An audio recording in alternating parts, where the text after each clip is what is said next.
Hello, everyone, and welcome to the 2Have 2Role podcast. My name is Oliver. On this show, Robin and myself spoke with Jess from our adventuring party. Jess is a content creator and YouTuber. Her videos cover all aspects of the LARP hobby. You can find videos on there from how to get started in LARP to advice on role-playing. If you're watching this on YouTube, make sure that you give this video a thumbs up. If you're new here, consider subscribing. If you're listening on your favorite audio platform, feel free to give us a nice review. That will help people find us. And with that all out of the way, let's get into the conversation with Jess.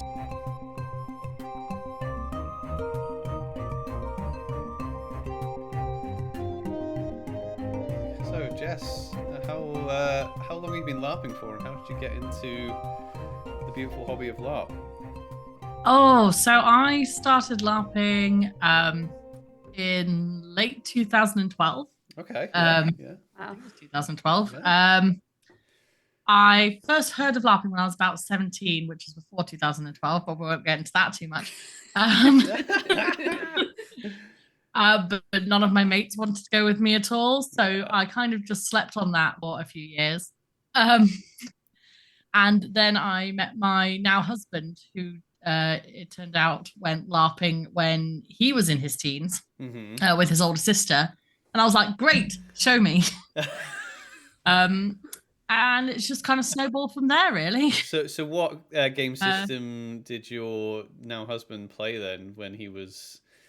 He played in Rules 2 of the Lorien Trust. Considering they're in Rules 4 now, so they've had a couple of interesting revisions since then. Okay.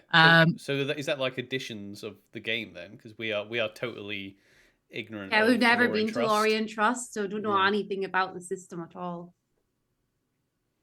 That's fair. The Lorien Trust has been around since the early 90s. So they've had a couple of iterations of the rules as things have gone on. They've found out things that don't work or things are way overpowered. So they revise it every single time. I don't know how many years it takes. The latest rules edition is the first one I've had since I started. Yeah. So, but yeah, he played all the way back in sort of the early 2000s. And now we're together, and I made him take me LARPing, and we've not stopped. You've just not stopped. Yeah. So that was because like Lorien Trust is a big fest LARP. So was that your first experience of LARPing? Because a lot of people tend to start. We didn't. We started at Empire, but a lot of people tend to start at the smaller LARPs and then move up. What was that like jumping right in? I accidentally crashed a smaller sanctioned event that was being run by some Lorien Trust players. I did not know that's what it was, neither did Nick. And that was my first introduction. So all these poor people who had like planned a specific event to deal with a specific plot line, had these two newbies come along and they just had to deal with us. And I feel so sorry for them all because I feel like we slowed them down massively. But to be fair, they were all super, super nice. And when we followed up with them the next year and went to the actual Lorien Trust big games, they were the ones we went and played with. And we're still friends with a load of them to this day. So thank God I met a bunch of nice people. Otherwise that could have gone horribly wrong. Yeah. So how did you end up crashing into that then? Did you just go, oh yeah? We just randomly searced for a LARP and for an event that was going with the Lorien Trust, and it said this was a small event that had 50 people, and we thought that would be good for a starter, and it probably wasn't, but I survived. It was fine. So what was your first kit like? Oh, it was a disaster. Was it? I think it was some faux suede trousers that I really badly embroidered with some leaves. Oh well, that's good effort though. That's a lot. No.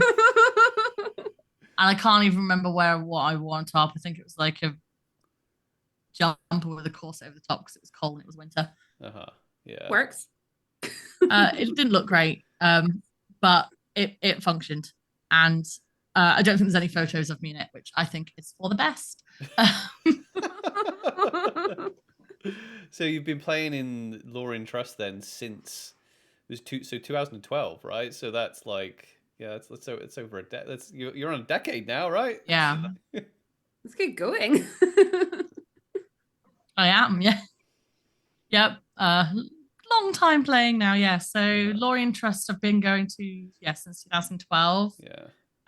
But it's in the last sort of 4 or 5 years I've started to expand everything. So I've been going to a few different LARPs since then. Oh yeah, yeah. So because obviously you have a YouTube channel that you do all your LARP content creation. When did you start with the content creation then? So I started in July 2019.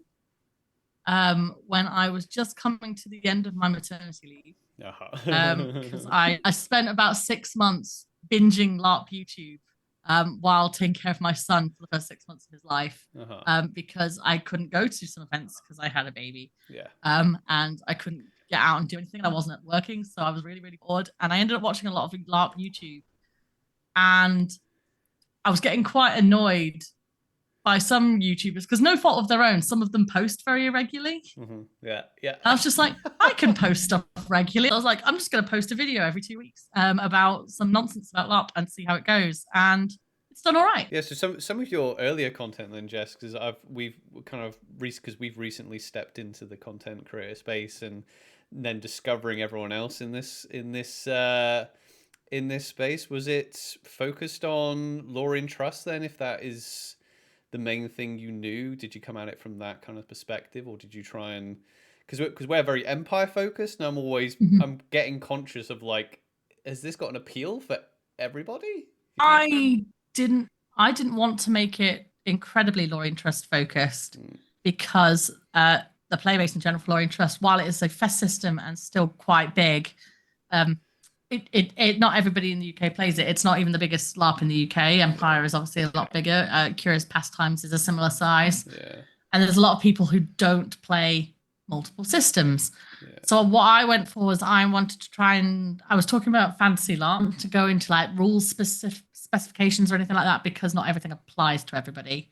So I was going for semi-generic fantasy LARP content. Yeah. Which did seem to appeal. I did start getting responses from people abroad, as well as people here in the UK. Yeah. So it seemed to translate over quite well. Yeah, yeah. How did it has it affected your game at all? You know, people kind of go, oh yeah, especially if you're like, because we found it slightly towards like the end of the year, like people would like find your content and then be like, oh hey, you know, I found your content. Yeah. Yeah, that does happen. It's really weird. Sorry, go on. It happened a few times at LT, just a couple of people here and there. What made it really weird was when I went to Empire the first time this year and had a bunch of people do it to me there when I'd never been to this game before. Yeah. So what was the Empire experience like compared to what you're used to at Lorien? Because that's obviously that's a long time to be in a system, and then to jump over to another one. So what was was it a big difference for you? Not as much as you'd think. The number of people at Empire is a lot bigger. Yeah. And add to that as well, all the tents are a lot more crowded together, because the primary difference I found is Lorien Trust is very combat heavy, while Empire is not as much. So Empire obviously has its big battles, and then it has its sort of few smaller things going on, particularly in sort of the evenings. Lorien Trust, you can be randomly attacked by a monster group at any time. Oh, really? At your tent. Yes. So the reason the camps are well spread out is to give safety room for fighting, because your plot teams will go into the backstage area, get a bunch of monsters together, and they will bring them to your camp gate, and they will just go for you. Oh, what? So is it over? Yeah. So is it? What's the time frame? 10 a.m. in the morning till 1 a.m. Oh, so it's similar then. Okay, right. Yeah, very similar. But yeah, you can, and it's not just limited at your gate either. You can be walking across the marketplace or anything like that, and monsters can just appear. Sometimes small groups, sometimes a lot of them. That includes in the middle of the night. People's characters do go missing and are just never seen again. Yeah. So is it a little bit like the, you know, because we know Empire the best, but is that kind of plot and crew that are attacking, or is there any like PvP in?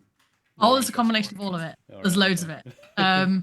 So most of the big stuff you'll see is plot led, and people will go down to the monster room, play monsters for a little bit, go out with plot teams, and do whatever they're told to. PvP does happen in various circumstances. I've seen full-on like murder groups go out from faction. Like literally, if they're going off to hunt somebody, they will go and just disappear into the dark, come back later.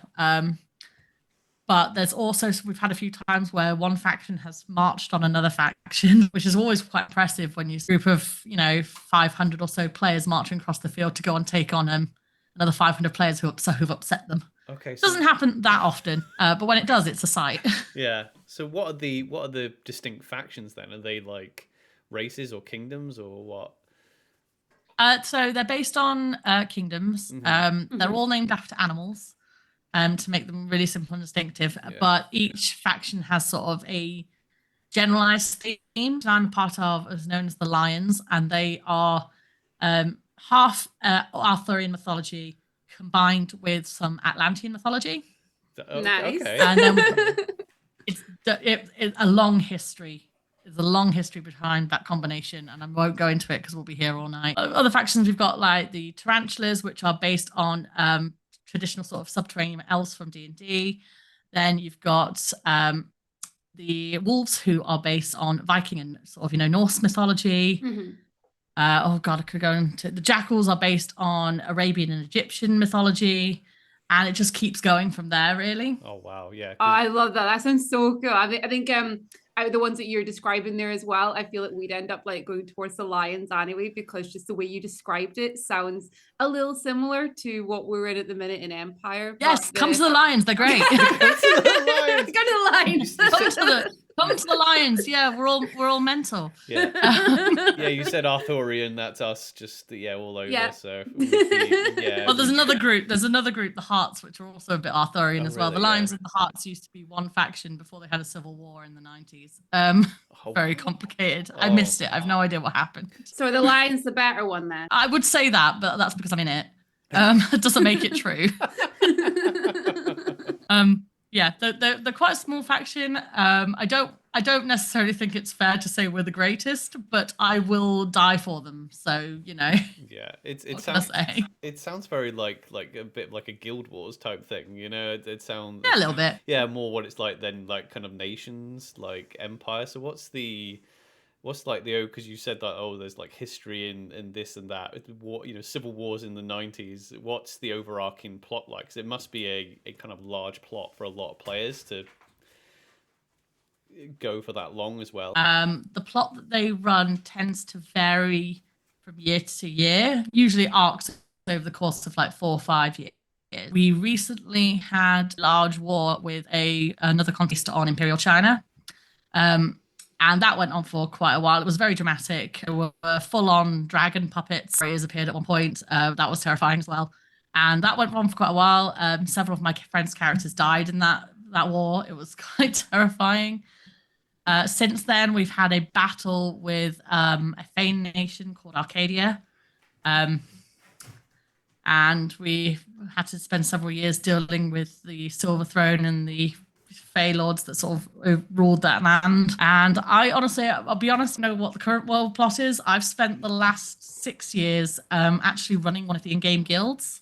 Okay, So a lot of my focus has been on that and writing the plot for those guilds. But I actually stepped down from that last summer. So I'm a full player again for the first time in over half a decade. Oh, so you were pretty much like crew then, like plot crew. Yeah, for quite a while. Yeah, what's that like writing games for LARP? Do you play like TTRPGs or anything like that? I try to.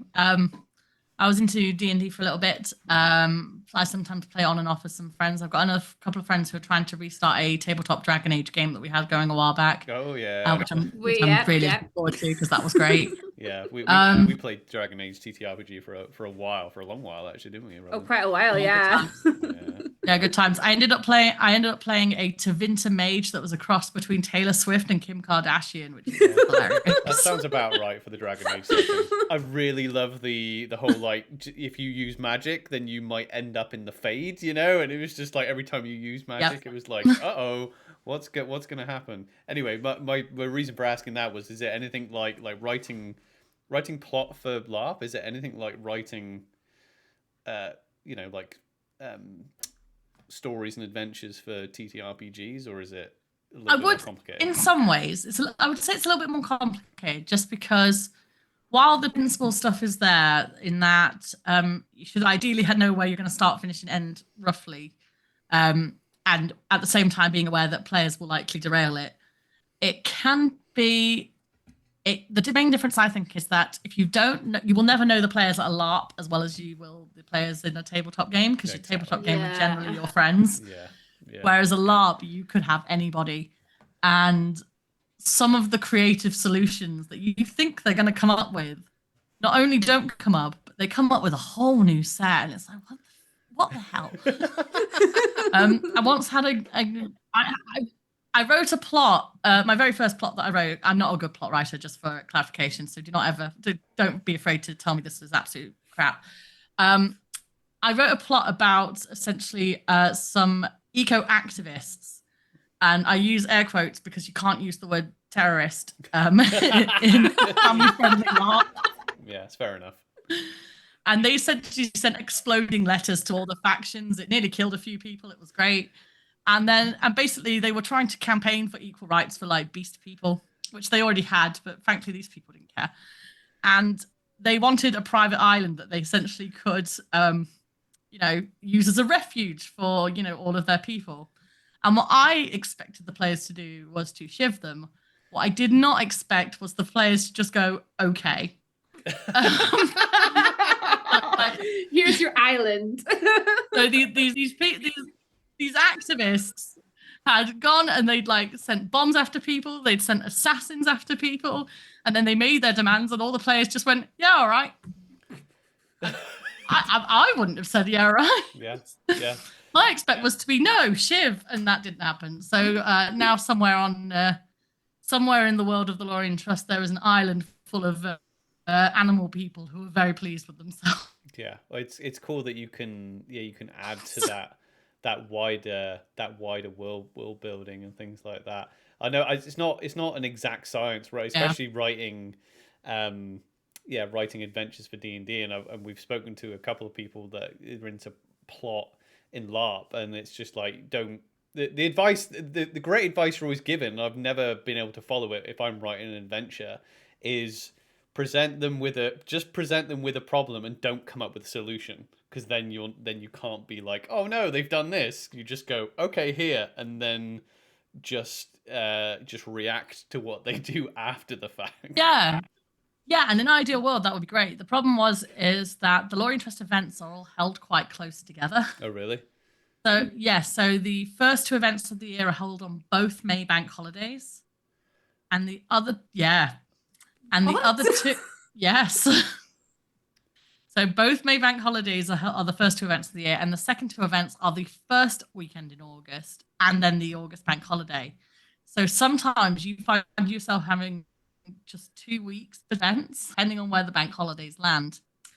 And if your players have come up with something completely, off the cuff at the first one, and you've got 2 weeks to work out what to do next, it's really not ideal. So the usual plan is that you try and get the plot in for both ahead of time, because the world plot team are great. They set deadlines ahead of both of the events so that you know when to get stuff in. Yeah.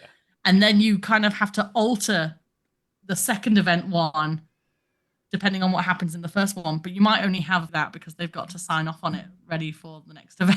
That's the world plot team at the Lorien Trust are great. There's 3 of them. They're awesome. They're overworked in so many ways because they've got to sign off on all of our crazy ideas. As a player, it takes me 6 weeks to recover between the two, between big weekends. I couldn't do. I did die. No, I couldn't. Oh yeah, feel sympathy for ourselves. Feel sympathy for the LTers who also do Empire. Sometimes there's less than a week between those events. Literally, some people roll straight off from LT and go straight into Empire without even returning to work. Yeah, that's crazy. Where's Lorien Trust held? It's held at a place called Loco Park, which is in Spondon, just outside of Derby.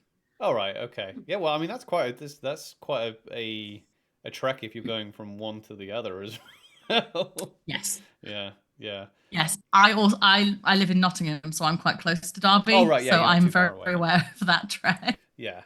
We're kind of spoiled with Empire because we're only like an hour and 20 minutes. No, away. I was very lucky. Yeah, I was very lucky with Empire because I was really thinking. My original plan was I was going to have to get the train because Debbie, the lovely person who was letting me share her tent, didn't have room in her car.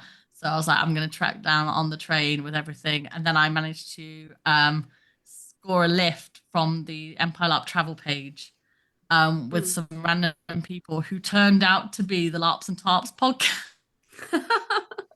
Oh, they're wonderful people. That's amazing. Like by accident. They're great.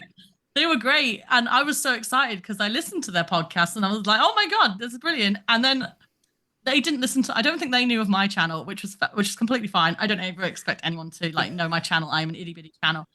But they were telling me all about their channel. I was just like, and a little voice in my brain went, I want to tell you about mine, but it sounds weird now. You should have. I would have been like, I'm rather excited about all of you lot, so I'm going to leave it. They know now. Yeah, they know now. Yeah. Exactly. I'm actually hoping to see them in March at LARPCon, which is up here in Colville. So right, yeah. Are you guys coming to that? I don't know. We didn't really know it existed until like the beginning of the year. Yeah. So, I mean, if we can get to it, it would be cool. We're heading to a kit fair next weekend. What's your game? Yeah, what's your game? Yeah, which is literally just down the road from us. But yeah, I mean, we've never been. I'm assuming LARPCon is a little bit like any other type of convention. I'm assuming it's all like traders and kind of panels and things like that. Is it? Yeah, quite a lot of traders. They do have a few panels here and there. I wasn't able to go last year, so I'm pretty sure they've expanded a little bit as well. Yeah. They have guest speakers and sort of like special guests, but they also have like some competitions and some like tournaments that people take part in as well. So it's pretty good over the course of the weekend. The first one I went to literally just after my son was born, so it was like the first time we took him anywhere. Yeah. But I couldn't not go because the main guest was the guy who played Raven in the TV show from CBC. I was like, I have to go. I need to meet this man. Pictures of this, and I was like, oh my gosh. I was like literally less than 12 weeks postpartum. I was like, I don't care. I'm going. Doesn't matter. I can only just walk now. It's fine.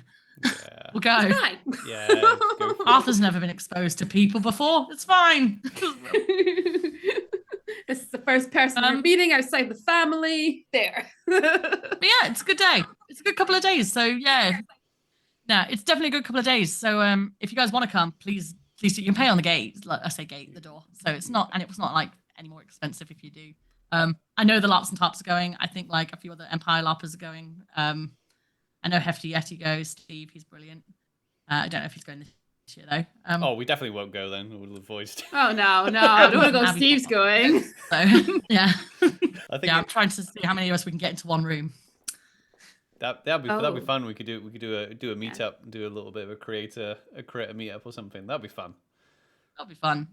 Yeah, I could think just all film each other as we go around. do one big vlog train going through. If you want to see everyone, you got to go into everyone's channels. Yeah. I think that type of thing would be good for us because we're very much, obviously, we love Empire and the Empire community. But I think something like that would be good to kind of branch out into the kind of wider LARP space as well. Yeah, wider LARP space. Yeah, definitely. Because we like you were saying, like we know people in Empire, but we've not tried any other LARP systems yet because you're missing out. You are missing out so much. Yeah. So lots of different games advertise themselves at LARPCon. A lot of the smaller games. But it's your particular interests. So like there's different sci-fi games. Orion Sphere is a big one that sort of started coming up and thing. They have their own piloting system for piloting starships, like a proper one that they've got set up and running. It works really, really well. What? Then yeah, all these exist. Yeah, there's so much stuff going. There's Northern Kingdoms, which is a Witcher LARP. Yeah. There's Tank LARP. I always recommend Tank LARP. I've never been, but the fact is it's exactly what it sounds. You get to go and drive a tank. They have tanks, like real ones. They hire them for this LARP. Yes, go to Tank LARP. It sounds amazing. That entire thing, just driving a tank. There's role play.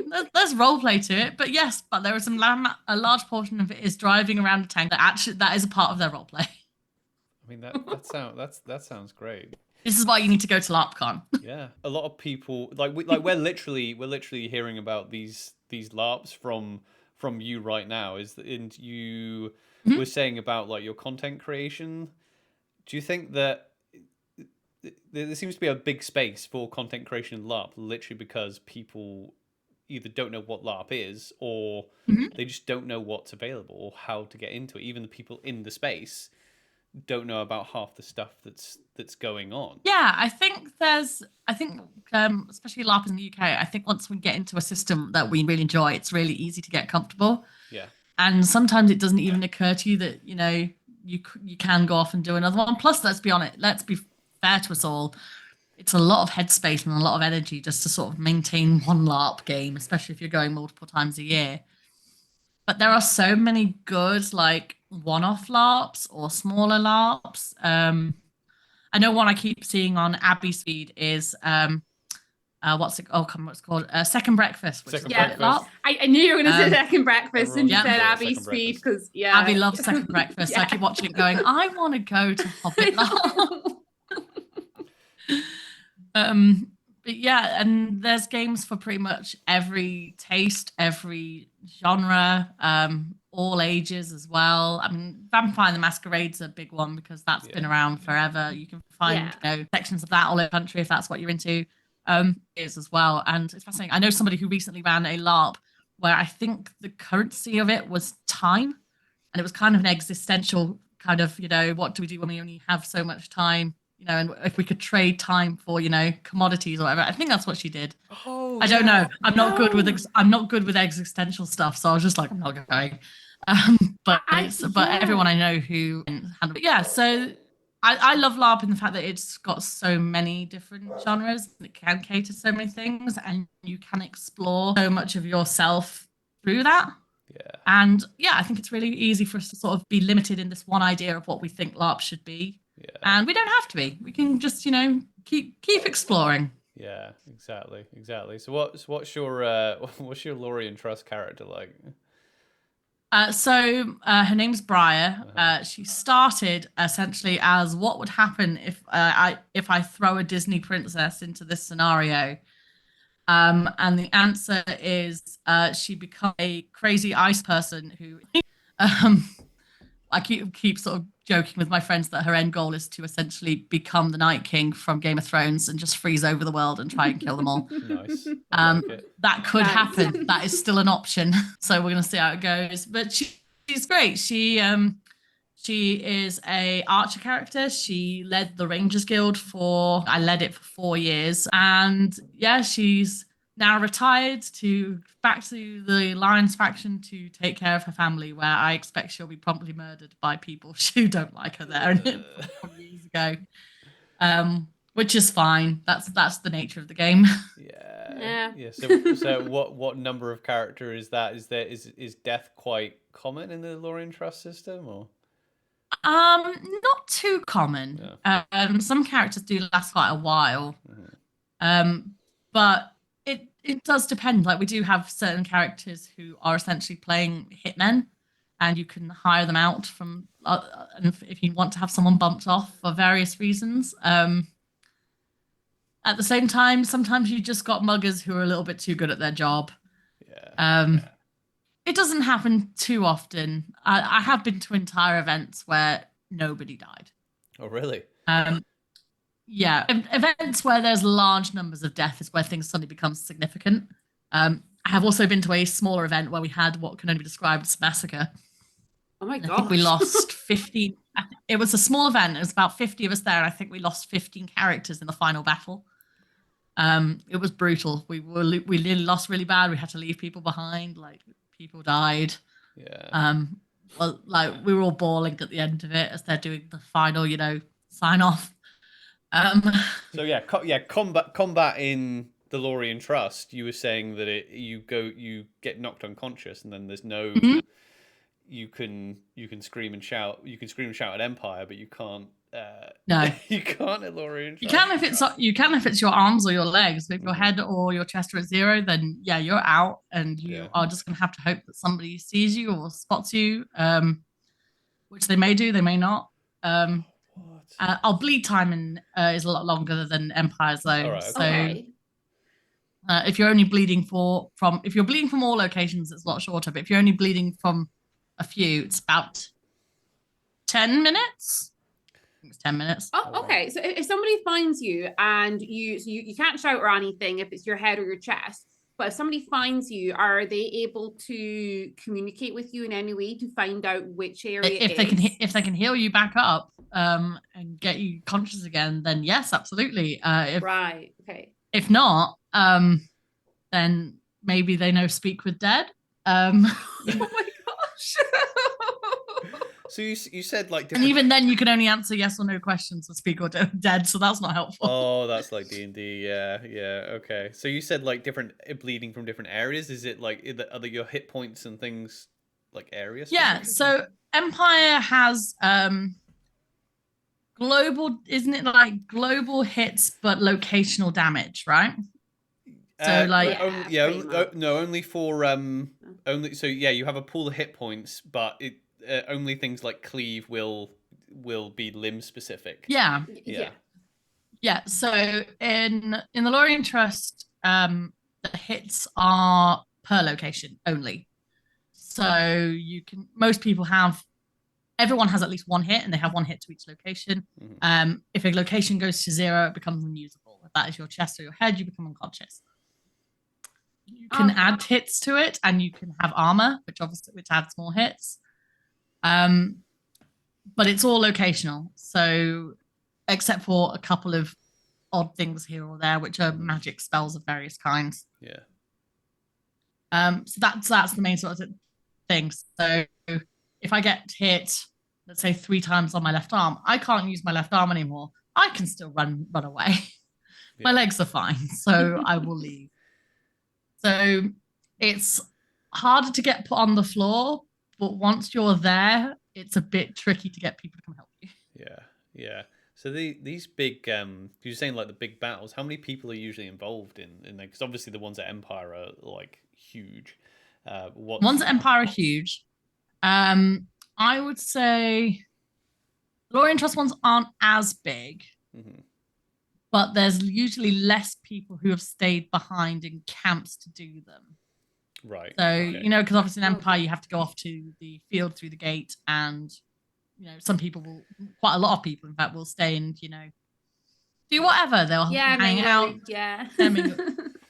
I would say it's probably the biggest fights I think I've seen had around 1,000 people on each side. It has been less in later years because numbers aren't as great as they used to be. A lot of people are trying other systems, which is fair enough. I do have some clips of some of the last battles from last year on TikTok. If you want to have a look at that at some point. Yeah. I was going to say, no. So you said you got some clips of the fighting on TikTok and things like that. So does that mean at Lorien Trust, are you able to record, take videos, photographs, and things like that, and time in? Yes. Okay. I did ask permission. I don't just do it. Yeah. But yes. So I have some footage from the battles. I tried to get some footage of around the guild area, but it was really late at night and my camera was terrible. I'm hoping to get a new camera before the events this year and hopefully get some more battle sequences in. Because it is absolutely spectacular to watch, and I completely understand why Empire doesn't allow you to do that, and that's fair enough. But yeah, the staff at LT were more than happy to let me film. no one complained about me doing so. Some people who have watched it have gotten quite excited to have seen themselves on there. So yeah, it's I mean, never. I was thinking that today because I watched your most recent video, the one that you had uploaded this week, and I was watching that, and I saw that you had some videos in there of some. It looked more like people like getting ready to battle and out and about and stuff, and I was like, oh, this looks like actual LARP footage at the event. You know, footage, everybody's in character.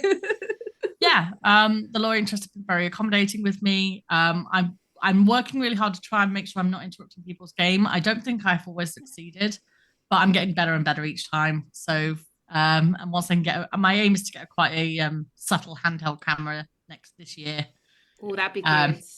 Which I can take into fights because it won't be as big and clunky as my regular camera. I wonder if there's a work. Yeah, I mean, like, I wonder if there's a way to incorporate a camera into your kit somehow so that it's like, you know, totally like discreet, but kind of works out in that sort of way. I do keep sort of going, could I get a GoPro in here? There must be a way. Like, I know people who do leather work, so so surely there must be a way that I can just get a pouch like with a hole in it so I can put a camera on it. Yeah. I don't know. I'm gonna have to try things out.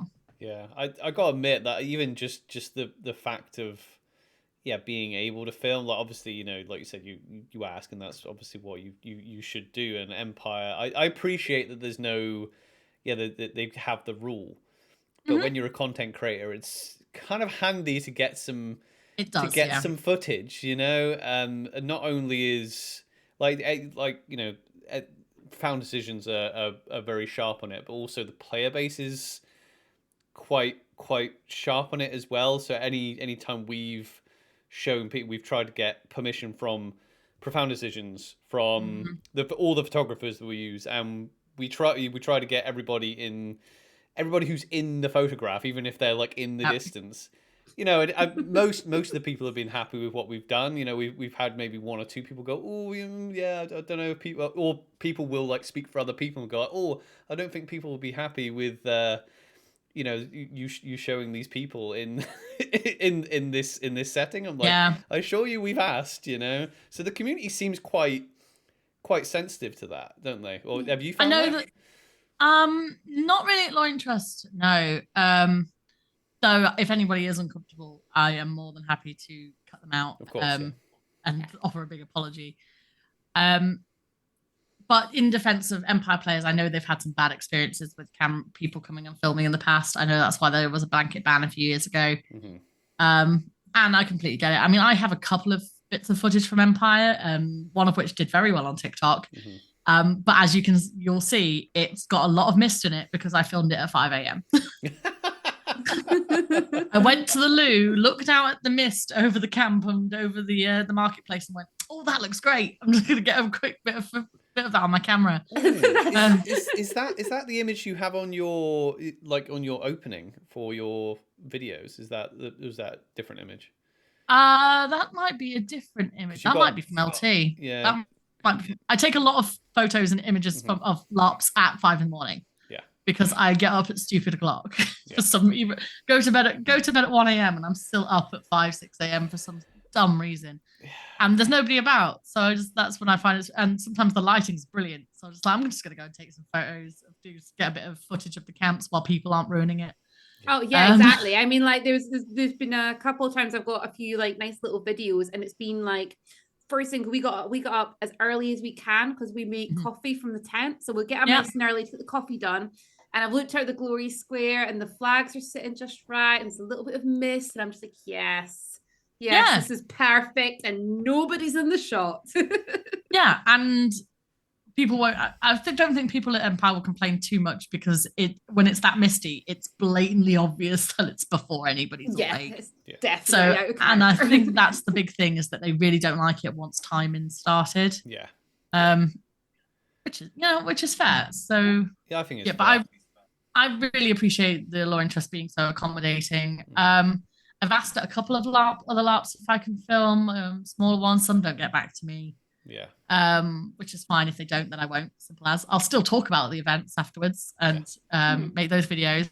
But I do find they're not as popular if you don't have footage. So Well, yeah, Yeah. it's difficult, and it's difficult to give people an idea of what LARP is without photographs yeah, and video, and you know what it's like, because you're doing video content, and we kind of want to do, obviously we've got to have our podcast, but we want to do a few more kind of shorter form videos, and you want to break up the whole, you're sitting in front of a camera talking, with bits of media to be like, this is an example of what I'm talking about.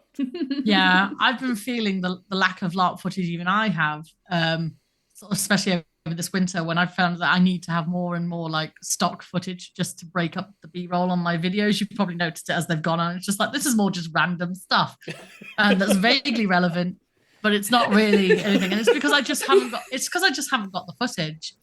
You did a great one this week. I'm sorry, but when you were talking about, I'm trying to remember the part of the video. I think you were talking about rules or something, and you literally had footage of people's hands on the computer, and I was like, that's genius.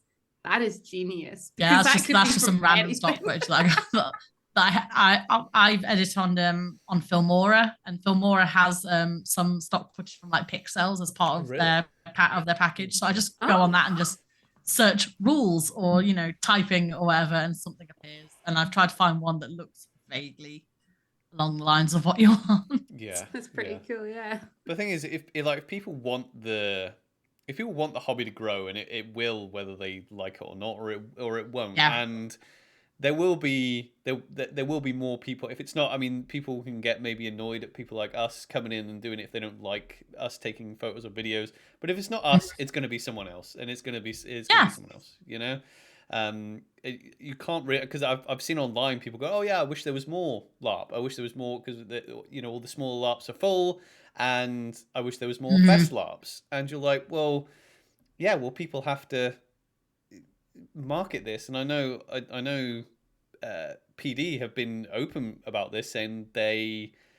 aren't the best when it comes to social media and marketing their game in that realm, and they do rely on content creators to do that. Yeah, it's a big thing. LARP is becoming one of those hobbies that is becoming more and more mainstream. And I've sort of noticed that over the last 10 years as well, is that when I first started LARPing, and I would like tell colleagues I have about it, and people are like, well, what's that? And literally yesterday I was at this event that I was running, and as part of the icebreaker, we did like a person bingo that I wrote, which was like, find somebody with a weird hobby, which and people came and asked me, like, do you have a weird hobby? And I went, yes, I'm a LARPer. And they went, oh, that's really cool. And these are like people who I don't expect to have ever heard of what LARP is at all. And yeah, they got it immediately. I think it just keeps appearing in more mainstream stuff as well. I mean, we always sort of things, everyone sort of refers to things like, role models, or was it Jennifer's Body, which also had LARPers in? Don't remember. I don't watch it because that Megan Fox's face. Something like that. I don't know if it was Megan Fox's face in that terrified me. I just remember there being LARPers in it. I might be thinking of a different one. There's at least one. No, you're right. There is. There's also one with Peter Dinklage. I don't know if that's Jennifer's Body, but they summon a demon of some kind as well.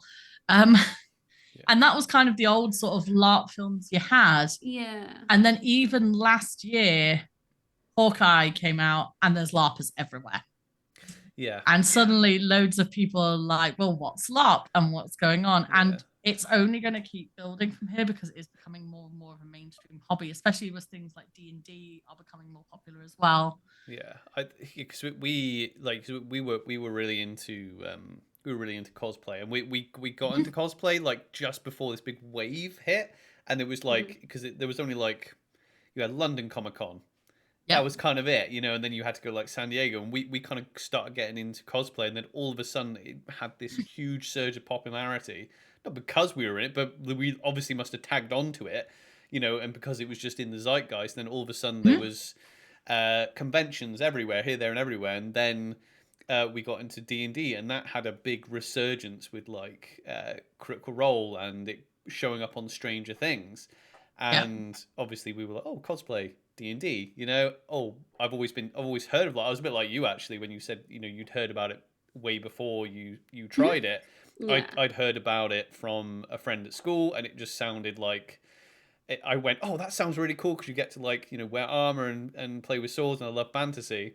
But the way he kind of sold it to us was like, it sounded like a bit of a lads club where everyone was just beating each other up in chainmail, and he was a big guy as well. And I was like, it's not for me. So I always heard about it, and then I was like, oh, well, this sounds like cosplay and D&D. But then getting into it, I feel like we're actually at the bottom of a wave that's about to happen in this hobby, you know?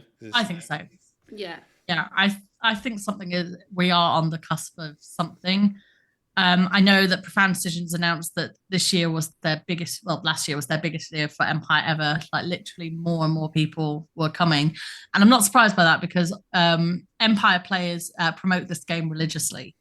They're literally, anyone goes on to LARP Reddit and just goes, I want to LARP in the UK. You get about 40 people going, go to Empire. Which is great, but I'll be honest with you, there are other games. Yeah. There's quite a few other games. Yeah, while I greatly enjoyed Empire, and I'm actually planning on being back to at least 2 events this year. I'd do more. I would absolutely do more if I could, but my husband is still staff at the Lorien Trust. I'm currently responsible for my son while that's all going on. So we can only, and plus I've got so many other events going on this year as well. I'm trying to cram in as much as I can. It's a lot. So much LARP this year. It's going to be amazing. I'm trying to go to a Roman LARP in December as well with one of my friends because he's obsessed with the Romans. That's really run by iLARP. I hear their games are incredible, but they're so hard to get onto. They're almost constantly sold out. Right? Like they look amazing. Yeah. And we've been trying. And every time we see one, we're like, that one, we want to go for it.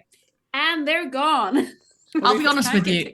I'm about 500 subscribers off messaging LARPs and going, you know, I've got a YouTube channel. Will you let me come so I can advertise your game? Hey, yeah. Right? I mean, I feel like I'm still just a little too small to do that. But I feel like if I can just hit like a couple more, just move it up and might start trying it and see how many. I was like, I'll still pay for my ticket. Just guarantee me one. Hey, that's all I need. Why not? I mean, one of the reasons why we kind of we've really pushed, you know, this podcast is because, you know, I mean, I mean, you can get into the hobby, I mean, like for a reasonable price, but obviously like the way we did it, we were like, right, well, we're gonna do Empire, we're not gonna do it by halves, we're gonna get into the hobby.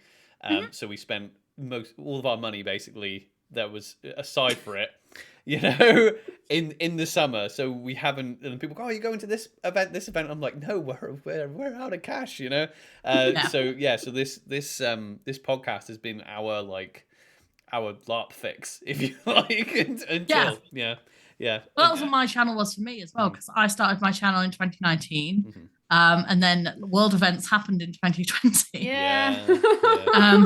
And that's also when my channel really took off, because I think there was a load of people going, I want to LARP and we need content, and a bunch of people found my channel, and that's when I sort of started to grow a bit. And it gave me something to do as well, because don't get me wrong, I'm a civil servant, so I wasn't furloughed. I was working from home full time. But I just needed an outlet, so I just channeled it all into my channel, so I completely get it.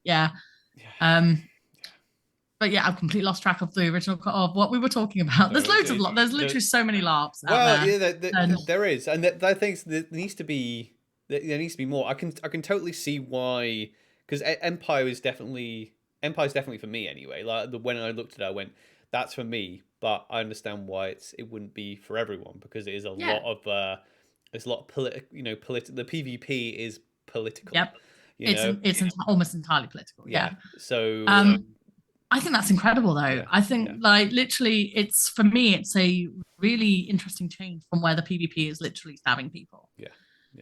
Because it also made me come into Empire with a whole other sort of approach to it. Really. I think some people were surprised. I wasn't as great at the combat, but only because I wasn't very well. But my way of dealing with people became a little bit aggressive in points. I got into that makes me sound awful, but it was hilarious. So I got into I met one of the children who were on one of their like trials, you know, to like they had been asked to like fight someone from every nation, and I was the first Navarre they found. And one of my policies has always been that when I LARP with children, I will take them 100% seriously. Yeah. Because you should. A lot of people sort of like, oh yeah, they're kids, so we'll mess around. And it's like, no, I'm going to role play with you seriously. So when that kid came at me with a sword for his trial, I beat him into the ground. Like full on, like, I'm going to fight you the way I would fight an adult. Don't get me wrong, I'm not going to like go mental. I'm not going to literally like, full on, but I'm not going to just let you win because you're a kid. Yeah. Because at the end of the day, I want to role play with you the way I would role play with an adult, and I would never just let an adult win. No.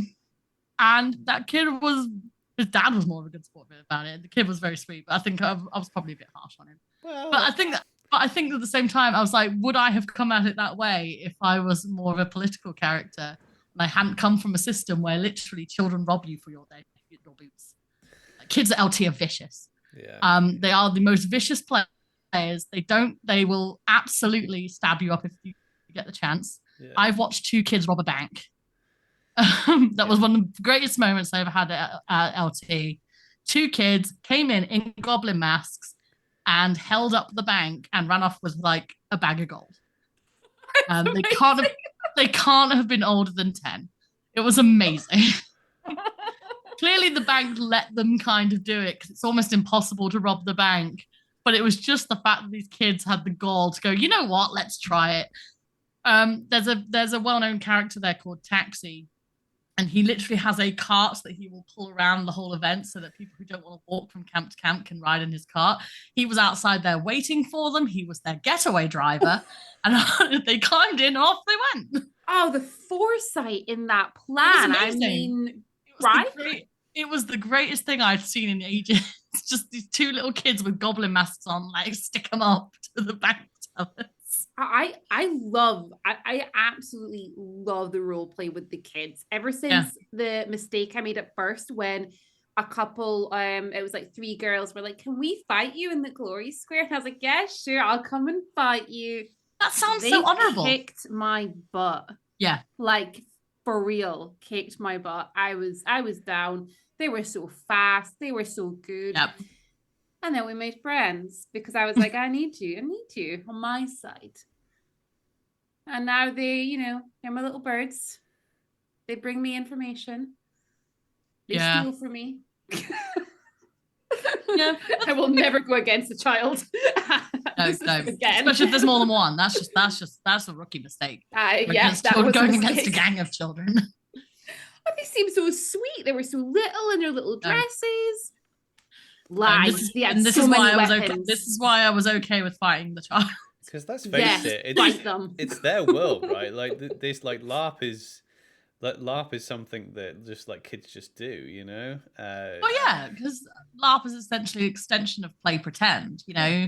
You were a kid, you dressed up in princess dresses, or like Robin Hood, you had a sword, you went off and you fought your friends in the garden or whatever. Picked up a stick, and it's the same, except the garden's now huge, the swords are made of foam, and everybody's a lot taller. Yeah. No, it's their realm. That's pretty much the main difference. They don't have to ask anyone to play with them because everyone's playing. Everyone's playing with them, and it makes life so much more simple. I see kids getting very confident when they're LARPers. They're a lot more, especially if they're games where the stuff that kids do is very tied with what the adults are doing. Kids are a lot more confident about talking to people. They're a lot more confident at standing up for themselves. I saw one of my other favorite stories about a child. So a bunch of lions went off on a mission, and a few of them died. And one of the kids' mums was on that mission, like his real life mum, but also his in character mum. And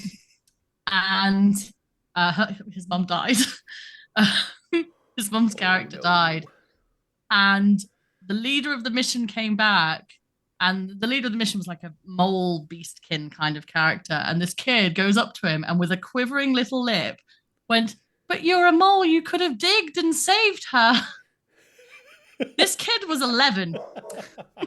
It's not like he was little. Like, he was full on like, I'm going to go and lay on a guilt trip to this they know to what these they're doing. people about the death of my mum. I think the guy who was playing the mole had to sit out for 10 minutes because I think he felt quite bad. Yeah, they know what they're doing. Kids are evil role players. They will tug at your heartstrings. They're vicious. Yeah, it's funny because it's almost like this. You do see that. It's almost like the roles are reversed because you expect children to be unsure in certain social situations when they're dealing with like adults out and about. But then you get into LARP and you get, there's you get a load of adults. I know people do have real problems of anxiety and things like that. But yeah, even like you go and you're like, I don't know what to expect. This is unusual for me to be talking to someone who's pretending to be an orc in front of me right now, and I need to get it, out of my comfort zone and into this. Whereas the kids are just there. Yeah. Oh, they're incredible role players. One last example, just because you'll love this one. So, a mum and a daughter, I think it was a mum and a daughter, they ended up in a monster role where they had to go and sell an event to the lions. I missed this, but I got told it by my husband who witnessed it. It was amazing. So the mum came in and she was like full on Stepford Wives kind of. At the moment, she was coming like, you need to visit our island. It's lovely. All the people are lovely. You should absolutely come and visit. And she's like talking to a bunch of the adults. And then this kid kind of pulls a couple of the people people aside and just goes, there's something wrong with the grown-ups. Everything, they keep saying everything's fine. They're all acting really weird. There's weird noises coming from the woods at night. You've got to come help us. And the mum is still going over on the other side, like full on, like, yeah, everything's lovely. It's all wonderful. We're having such a wonderful time. You should visit our town. And the kid's just like, no, it's not fine. Nothing is fine. Please come help us. That is amazing. Then as they walked off, apparently they were just heading sort of back off to wherever monsters go. And the kid turned around, looked at everybody who was sort of standing on the gate watching them go and winked. Nope. And that just killed them all. They thought it was brilliant. And yeah, kids are top-notch role players. They fully know what they're doing. They'll stick to a brief brilliantly. Yeah. What's it like at Lorien Trust? I'm assuming, like from the stories you've just told, that it's I'm assuming kids are kind of expected just to play the game like they are at Empire, and they're in kit and all this. Yep, they're in kit. Mm-hmm. And the rules generally apply to them as well. Yeah. They sometimes have their own set of kids plot, though it's called under 16s plot, just to be clear. Yeah. Which is run by people who are DBS checked. Yeah. And so that's all above board. Yeah, and that plot is integrated within the world plot of the whole event. And children are encouraged to get involved with all aspects of the plot, of everybody, of not just the under 16 plot, but all of the other plots as well. Sometimes they do, sometimes they don't. But they try to cater to everybody. Yeah. Fantastic. Yeah, under 16 plot's quite good. They do explore some interesting concepts and ideas. But yeah, that sounds really cool. The fact they've got their own actual plot there to kind of follow and do things along with. I mean, that sounds yeah, because I know the kids at Empire, they've got their academy and things, and they've got different things that they do and stuff, but having like a full own plot for them is pretty smart. Yeah. So have you, because you have worked, as crew and things there, have you ever been involved in that side, like doing the plot for the under 16s? Not for the under 16s, no. That is written by their plot team, who, are, like I said, they're all disclosure and barring checked, so they can all take the kids off to an area away from the big sort of, where all the big battles go on and everything. And they're very creative. The plots are really interesting. They've encouraged a lot of the other teams and other members of staff to really try and interact with kids and involve the under 16s in their plot. Because, sometimes it is a bit tricky to sort of remember that, it's not just for the grown-ups. especially when the children are off doing their own thing. But it's been really, really good, and the team has been absolutely brilliant. I can't fault them at all. I think they're doing a really great job. Oh no, that sounds amazing, especially the fact that they have got their DBS checks on the barring service and things like that. Like that sounds really good. The fact that they've got that whole group of people and just puts that extra security there as well, and meaning as well that I guess, you know, you can let your kid go off and actually have some fun and role play out their character in that way. Yeah, and there's groups of adults who literally, when it comes time for them to go and do their monstering service, they'll do it just for the under 16 plot, which I admire greatly, because those kids do not know how to pull their blows. So people can like, if you see a kid coming at you with a weapon, you're gonna get a bruise, guaranteed. Yeah. Guaranteed, you're gonna get bruised if they hit you. They do not pull. They really don't. They don't. No. They're all vicious as well. The second they're old enough to get a skill that can kill people, they all take it. Like every child over the age of 6 is a poisoner.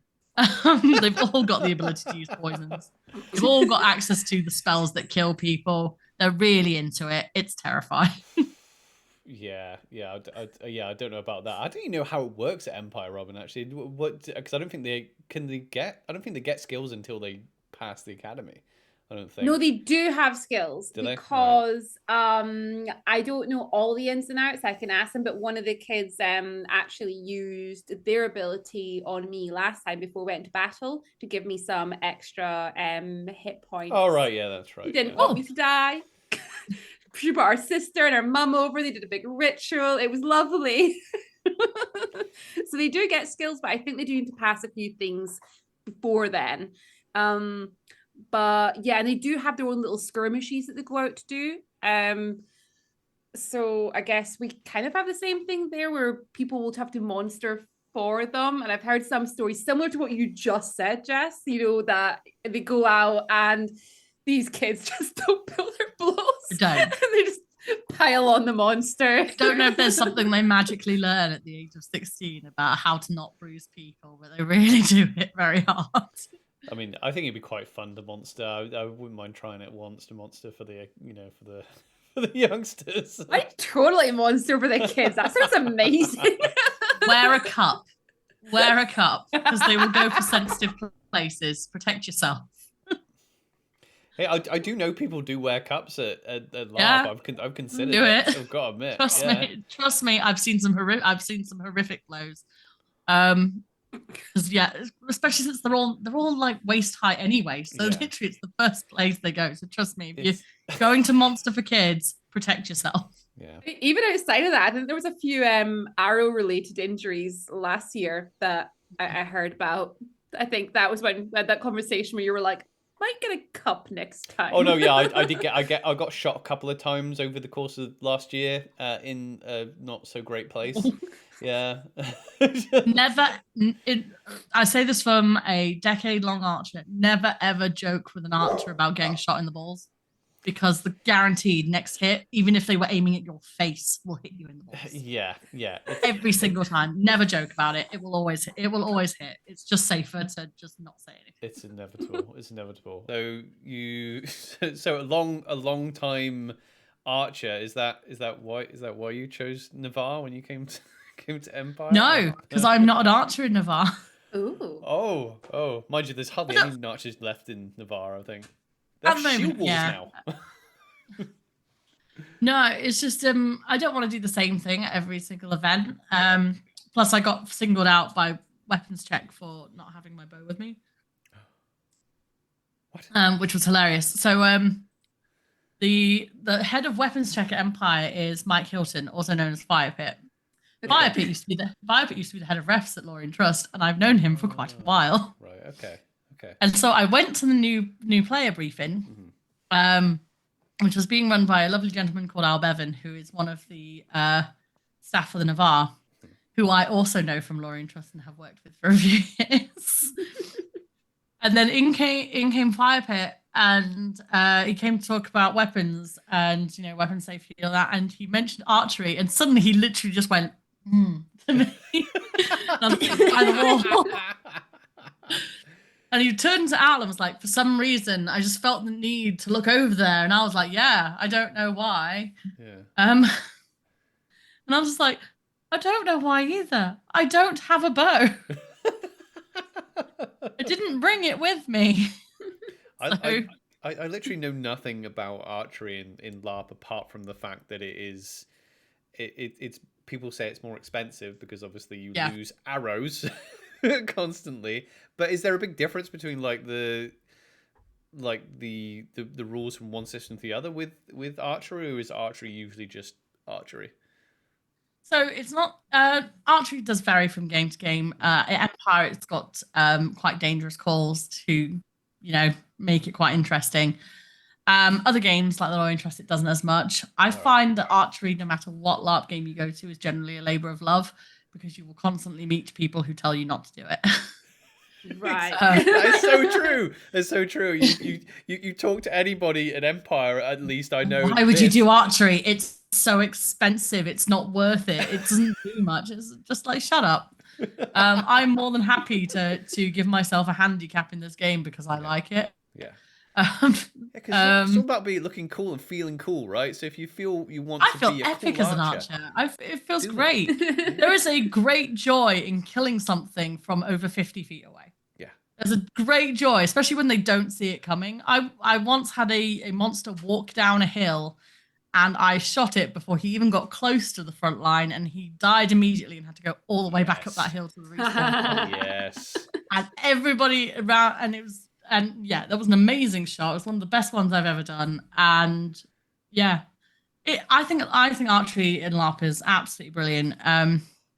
It's a lot about safety because as a lot of archery instructors at LARP will tell you, it is probably the only weapon in the game that could actively kill someone on a regular basis because the foam heads are not necessarily that thick.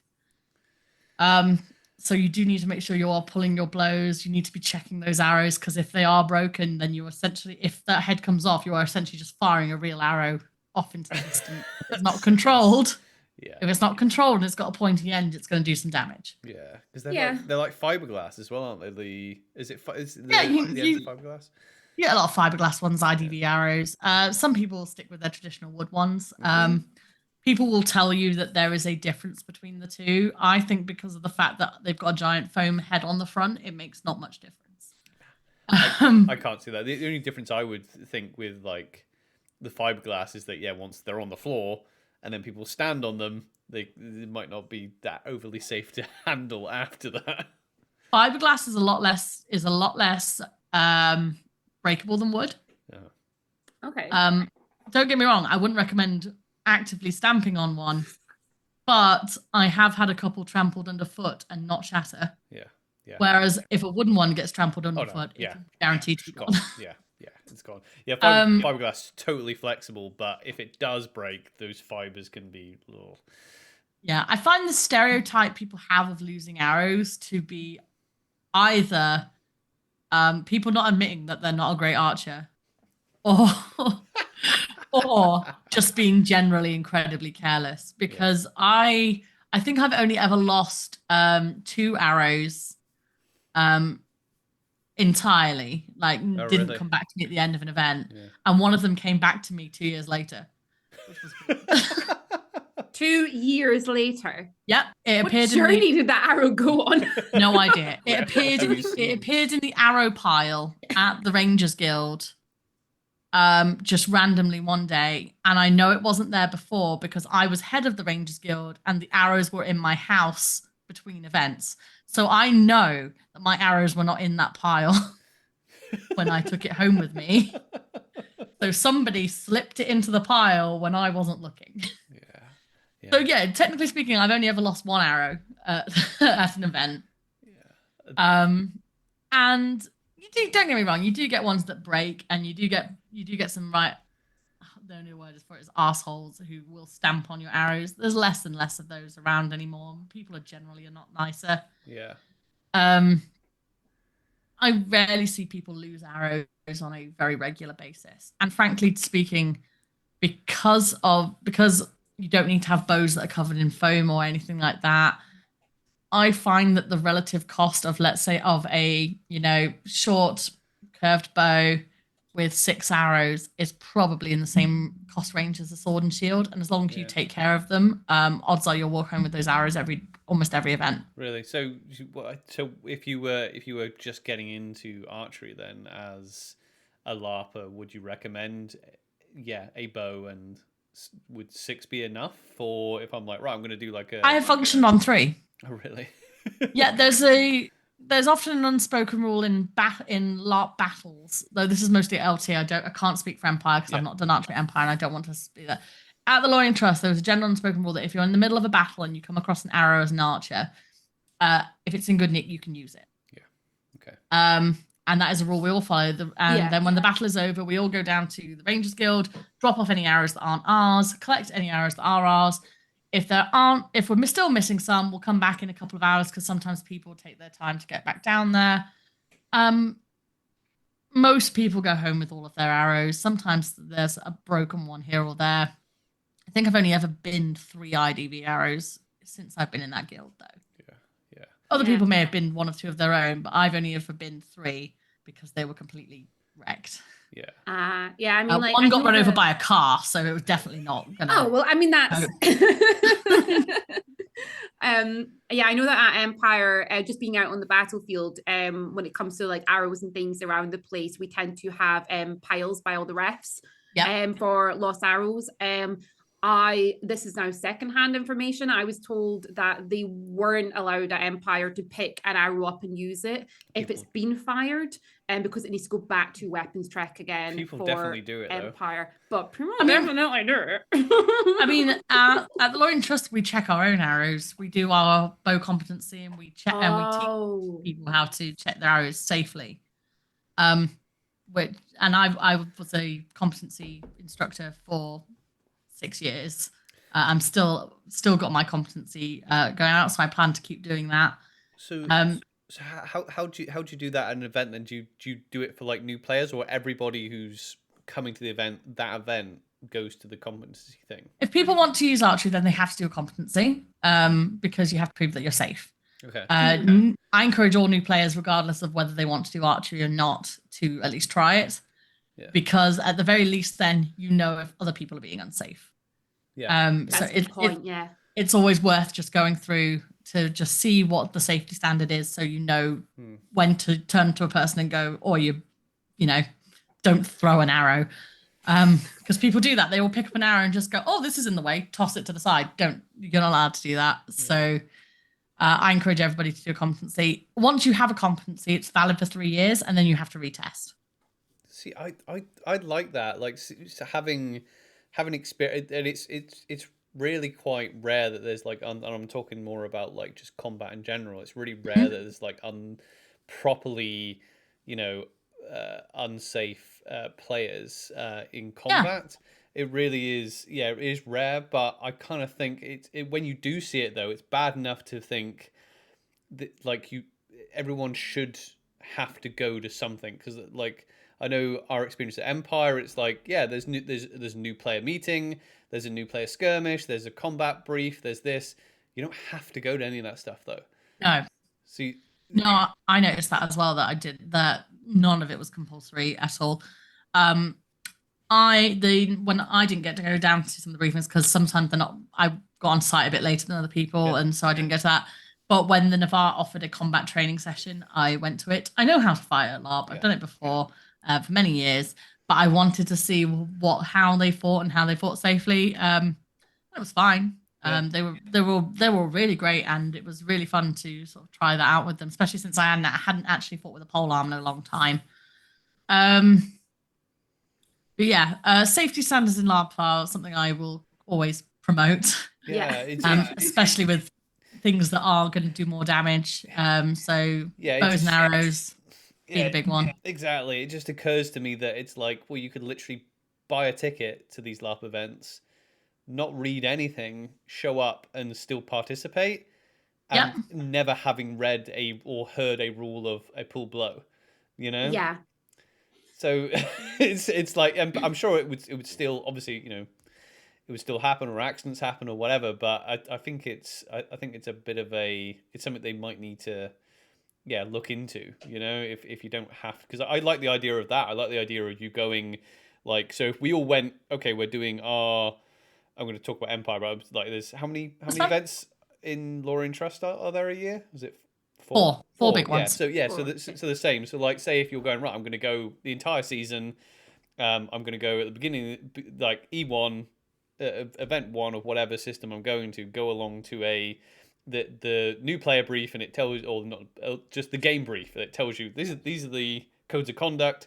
This is how we play the game, blah, blah, blah. And you have to sit there. And even if you played a million times, just sit there and be like, okay, that's me good for the year, So it might be a pain for the veteran players to go and sit through that. CPD for LARP. Yeah, CPD for LARP, I guess, but it makes sure that every single person on that field has been told, by the way, don't smack people hard as you can across the face. And don't shoot people, in the eyeball and be careful, Yeah. And the thing is as well is that it's worse in systems that are either large with numbers of people or are mechanics heavy, or worse, both. Which Lorien Trust and Empire are both. And they both have different ways of delivering this as well. So Lorien Trust has a relatively thick rule book, and Empire obviously has its wiki. And the thing is, neither of these are ideal ways of delivering this sort of information. I agree with you 100%. Yeah. Because people need different things. I'm okay with generally both, but I know people who really struggle with like long reading, or people like my husband, for instance. He really struggles with wikis in general, because he can't keep track of where all the different information is. So he kind of loses bit himself as he goes through it, and ends up sort of down a rabbit hole of learning about one thing and then forgets to learn about something else. Yeah. Some people have suggested at some points to make like videos of rule books. I think that is a mistake, and if anyone suggests to you that you do it, I would recommend against it. Okay. Because especially if you have rules that change, because Lorien Trust is currently on a living rule book, because they've just started their rules 4, which means the rules can change as players sort of show how certain rules work, which means you could constantly find yourself adapting videos. And then just to add to it as well, if it's a lot of rules, you're going to have to make a load of them as well. You've got to make sure that it's translatable to a format, because just reading a rule book in a video, in my experience, is the dullest thing anyone could ever do. So trying to translate a LARP rule book into physical format, if it's anything bigger than 5 pages, I think is a pain. Well, so if anyone ever suggests to you, could you put the Empire wiki into a video format, run for the hills. Yeah, that's because it will be an eternal project. Yeah, because you've got. I feel like there should be a way to do it. Like, so, like, there's lots of tabletop, like, like the Warhammer, or like D&D might be a better example. How you have the basic rules. Like there's the basic rules, and it's okay for you to. Because I don't know whether that's a good excuse for them to be like, fair enough, you have a living world and rules can be updated, but I feel like this seems to be the case with Empire. It's we're keeping it on the wiki because things can change at any time. It's just like, yeah, but like you need a quick reference to the rules though. Yeah. Instead of me going, I haven't got phone signal, I can't check this rule, and then you're relying on another player. Usually, because it's a fast LARP, and you're not always going to be able to find a ref to be like, wait, how does strike down work again? And then and then sometimes things can get lost.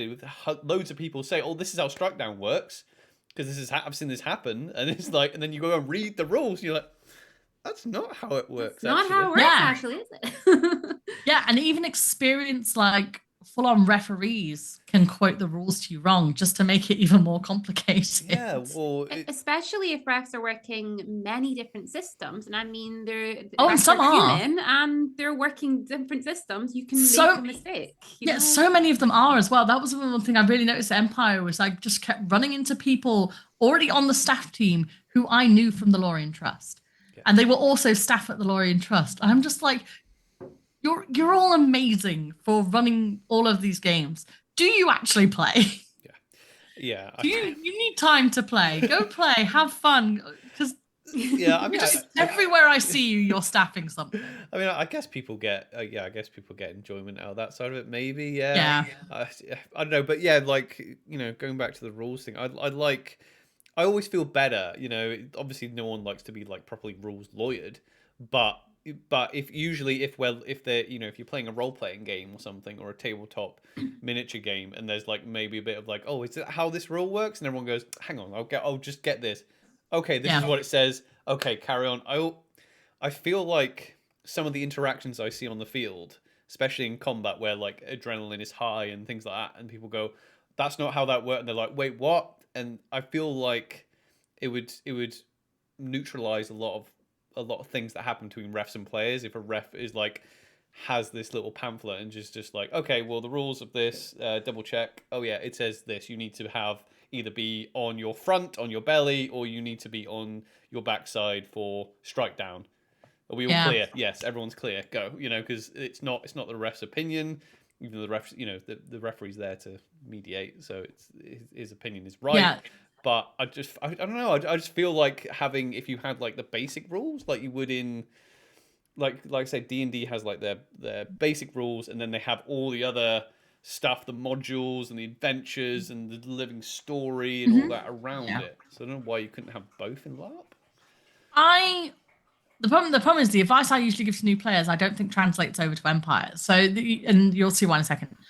So the advice I always give to new players at Lorien Trust is, if you're not sure about what's just hit you or what spell you've just encountered, fall over, because whoever's going to come and pick you up, you can ask them, and odds are they'll know, because especially healers, tend to know, you know, what effect things have. So if you've been hit like 20 times and you can't remember if you're bleeding or not, just get knocked over, start your timer, and we'll go from there. Yeah.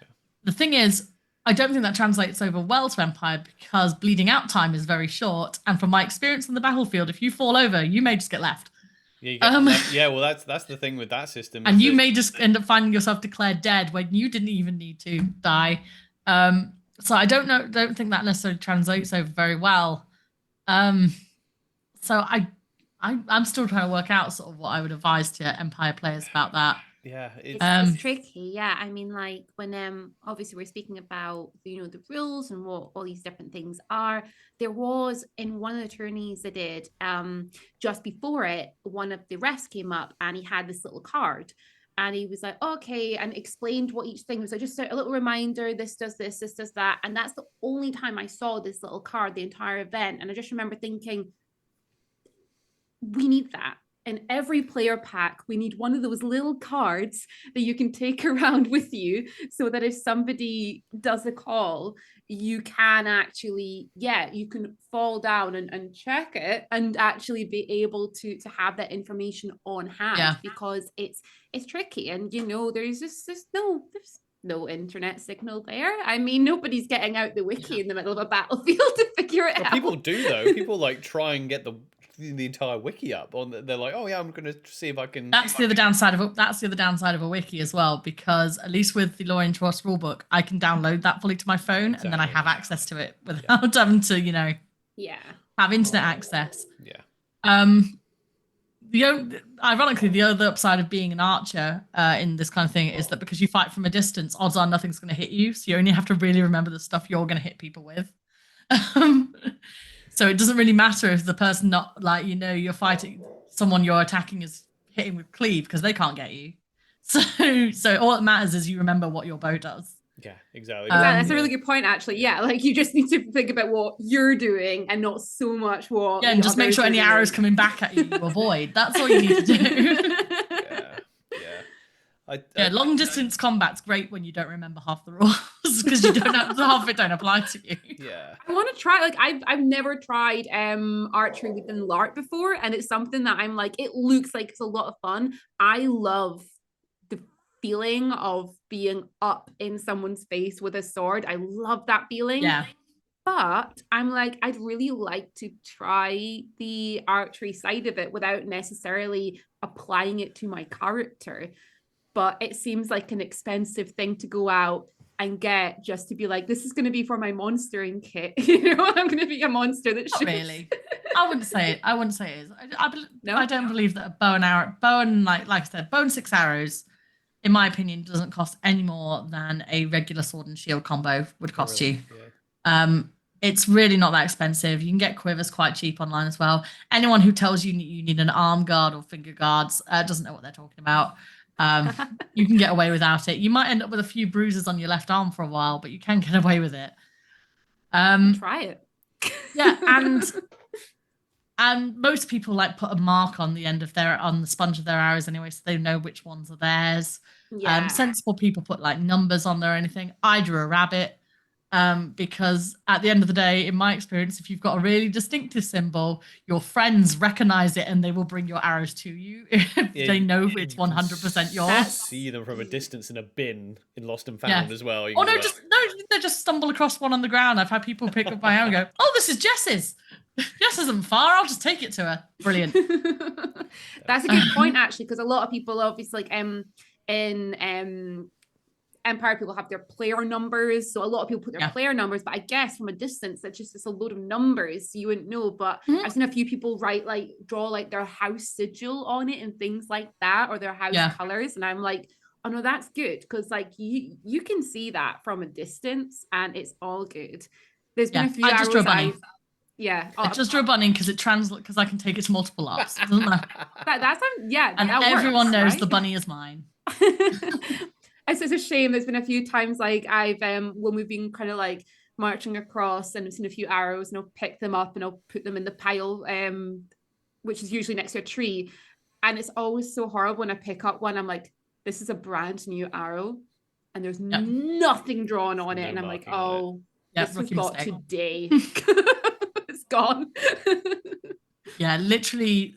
One of the things that when we get new players at sort of my bow comp, one of the things we do when we get back down to the guild to do their paperwork is literally hand them a Sharpie and right now. Doesn't matter what. All it needs to be is something that's distinctive to you. Don't do your initials. You'll be surprised how many people have the same initials as you. Don't do a spider web. That's so cliche. Everyone has a spider web. Spider webs. Everyone thinks they're so. It's always tarantulas as well, because they're just like always these sort of emo characters, like 16-year-old lads. No, there's so many of them. Don't do that. Just get creative. I like the bunny. I don't know what I would draw on an arrowhead. I like the bunny. I'd probably draw something really rude, to be honest. And I mean, at least it'll stick. Family-friendly event. Always just remember, you want to take this to a family-friendly event. I don't know what it is. It's fine.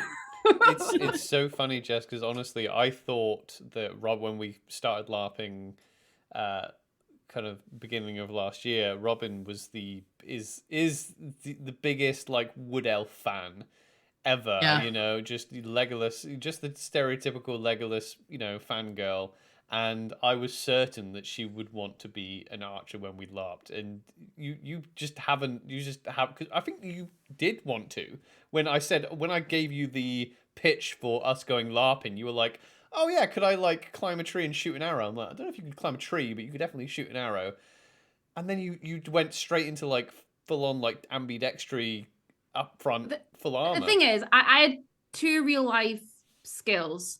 What I've learned recently is referred to as I had 2 hard skills. One of them was that I've done quite a bit of archery as a kid.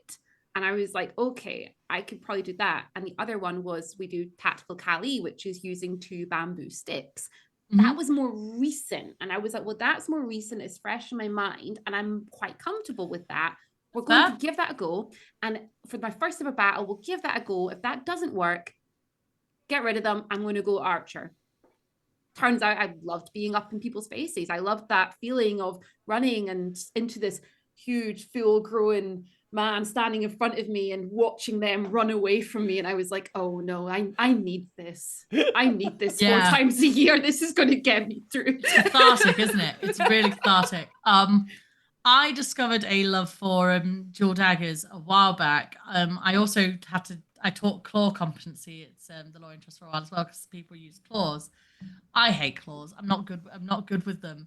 But what happened was I very quickly started fighting with daggers the way you would with claws.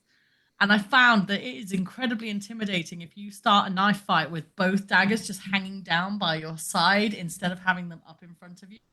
It really freaks people out. Yeah. And it made it so much easier. Okay, I can see why you're in the VAR now if you like that kind of thing, because they're all Yeah. about knives. They have Knives they, are they have great, yeah. crazy knife skills in the VAR. Knives are great, yeah. But yeah, it is interesting. I would always recommend archery to people, if even just to follow up, just to give it a go. At the Lorien Trust, the Rangers Guild lend out their bows and arrows to people who don't bring their own, just so people can try it for their competency.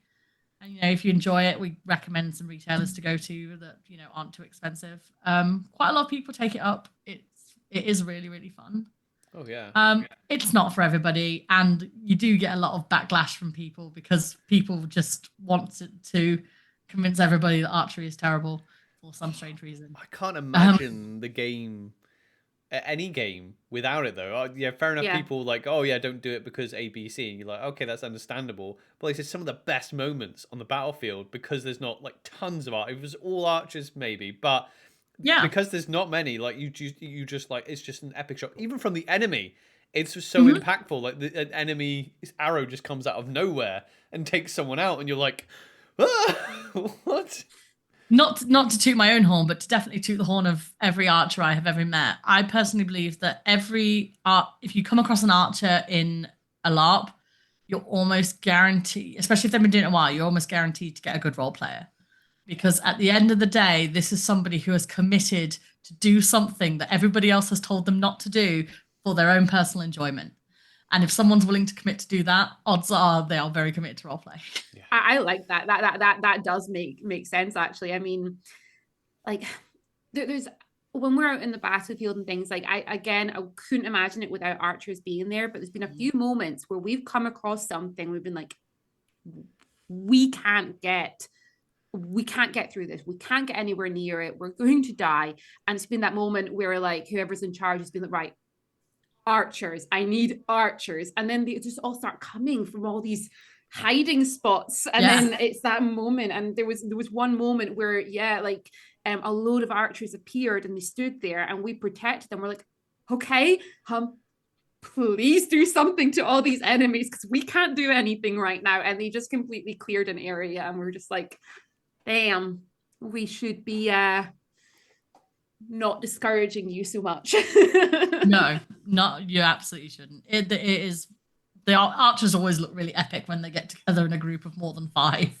It looks really dramatic. It really does. It's the concentration, the and it's impressive. I mean, I think one of my best role playing moments was with a person who was playing an enemy, and they were an archer, and they were aiming, and they shot me, and the arrow went it brushed the hair, and I felt it brush my hair go past, and I remember just being like, that was a great shot. That was amazing.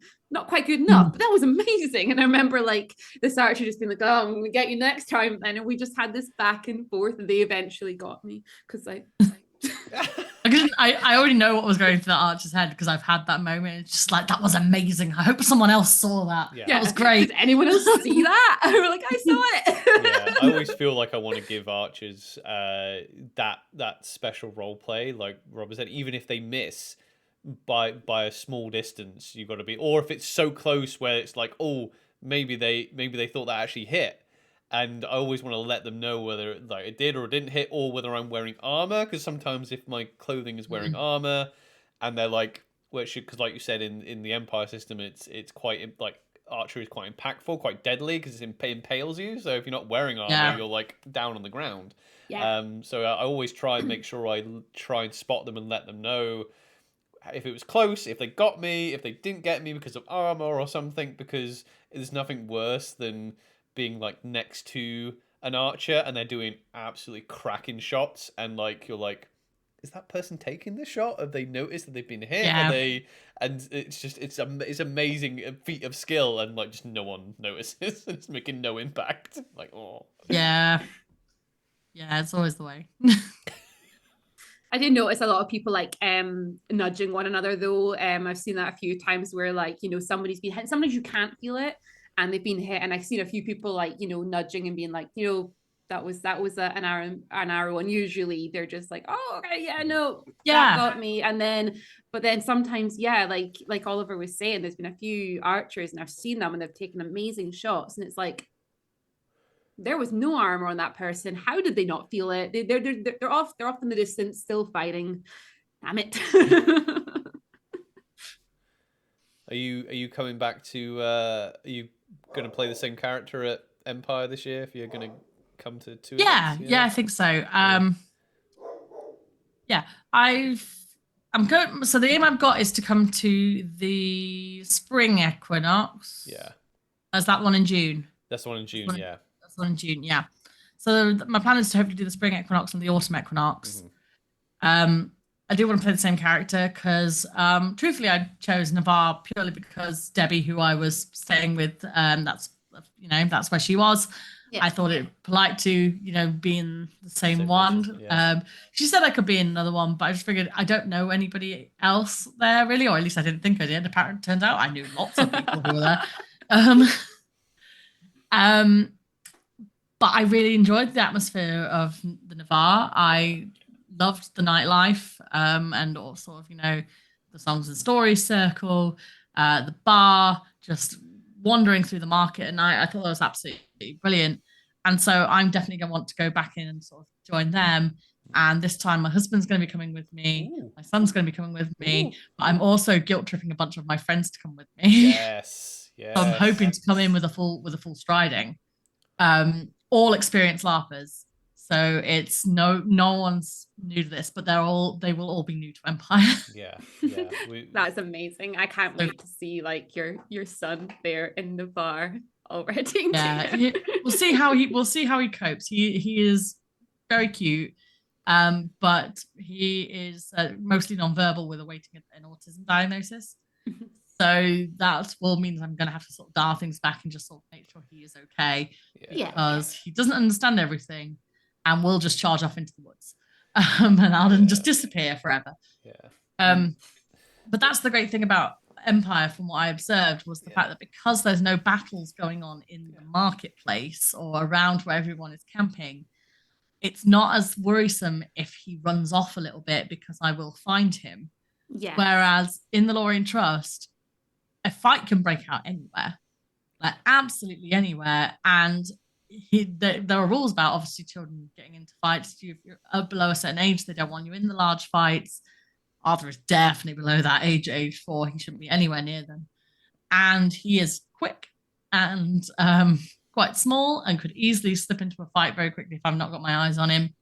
So while I will be taking him to a couple of the Lorien Trust events this year, I'm really looking forward to taking him to Empire just because for him and his special needs, I do feel it's a safer environment. Yeah. Yes. Empire is good for that. It's like you say, because it is a safe zone and it's like no danger. I mean, sometimes danger comes through the Sentinel Gate, but it's you literally can be in camp and you can literally spend the whole time just at your tent and there's game going around you, and because there are, like you said, because you said earlier, there's so many non-coms in Empire. There's people that literally get so busy with like other parts of the game that they just literally don't have time to do combat. Yeah, and that gives them that space. Gives like Amble itself gives them a space to do that. But yeah, it means that if you have issues, that means that you can't do any kind of combat. It means that you have an entire game there. And it's and I think that's absolutely incredible. I think that is really well done, and I love that is available to everybody. And it's quite surreal sort of describing that to Lorien Trust players who are used to being jumped at by mobs of monsters every few hours or so. And it's just like, you can go the entire event and not fight anything. And they're just like, really? Yeah. It might be a bit of, I mean, we'll definitely have to like try it. We'll have to come to Lorien Trust and give it a try. So I know it might be a bit jarring going the other way, because for us, we're now used to Empire being like, you go out, you have a fight, then you come back and you like, you're safe. You're in the save game zone. You're like, dude, Yeah. like in the Resident Evil like little save game room where there's no zombies going to attack, and you can just chill. And you're just like, oh yeah, you take all your armor off, and then you have a few drinks and things like that, and then you have a laugh, and you're like, oh, we can just sing songs and have a good time for the rest of the evening if I don't want to go out on another skirmish. So it would be interesting to go into Lorien Trust and experiencing something different. Yeah, it guaranteed always though, you will absolutely always find something coming to attack the camp when you're cooking food. It's just always bad timing. Yeah. So what are because in like an Empire we've just got humans and orcs. What are the races in Lorien Trust? Oh, there's so many. So you've got humans, you've got elves, you've got dwarves, you've got halflings, dark elf. Pretty much your standard kind of, if it's in D&D, there's probably some form of equivalent at the Lorien Trust. It's there, yeah. Yeah, it's incredibly diverse for races. Each race has a specialist skill set that you can get as well. Okay. Which is called their awakening. Other people from your race who have already been awakened can awaken you, and that gives you access to a lore sheet. And on that lore sheet are specialist skills designed for your race. Which is really, really cool. And that sort of came in over the last few years. And there's things on there like access to learning your race's like own particular language. I say language, it's a written script. Yeah. But then you've also got various other skills as well. So some races I've got stereotypically have very extra tough skin. So you can buy that skill and get, some extra hits. Yeah. Or they have skills in beguiling other people and sort of, charming them and making them fall under their influence and with particular spells. And you I like the sound of that one. Yeah. And that is available to you. And you can also take it another step further because there's like, I won't say secret races. They're known as the essence creatures. And these are essentially things like vampires, were creatures. But they've got other ones as well, like warlocks, paladins, and druids as well, which you have to go through you have to go find other players who have those abilities, convince them to turn you into one, go through a bunch of different sort of, trials / a coin flip. It's all very complicated. But then you get access to another lore sheet, which gives you a whole other set of skills as well that you could possibly use.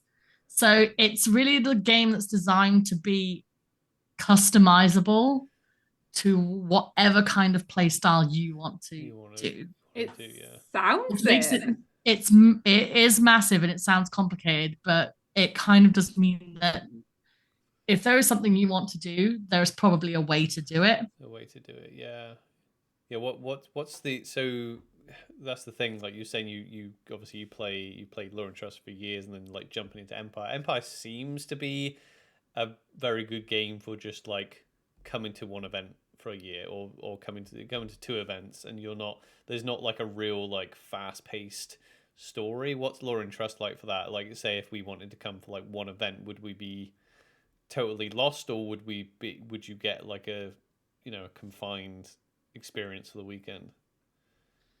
So all LARP is obviously collective storytelling. So essentially, I don't believe there's any single LARP that you could go to and just sort of have a story automatically on your doorstep waiting for you. Even smaller LARPs, you're given like a brief. You're kind of going to need to sort of go and shove at it and make it work for you.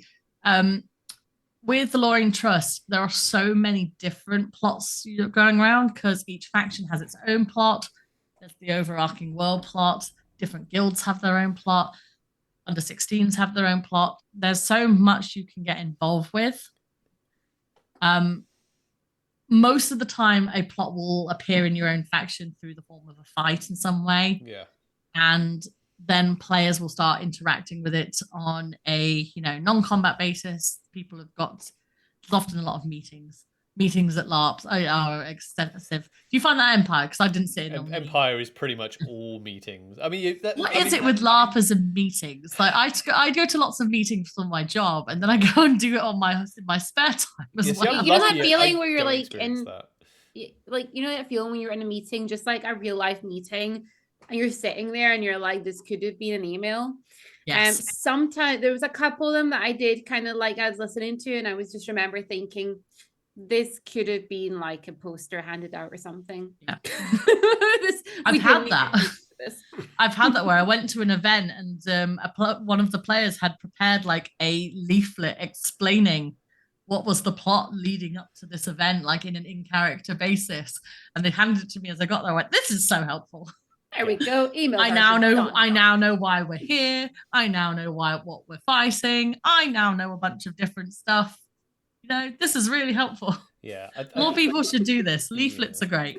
I think I don't know how they do it LT, but I know PD do it in a way where, and when we spoke to Matt, he said this wasn't something they started with. Was how do we know what the outcome of these meetings are? So that even so, the players currently, they get into these meetings, but there's usually like something that they have to say yes or no on. Basically, it's usually like, oh, wait, we've got 3 choices.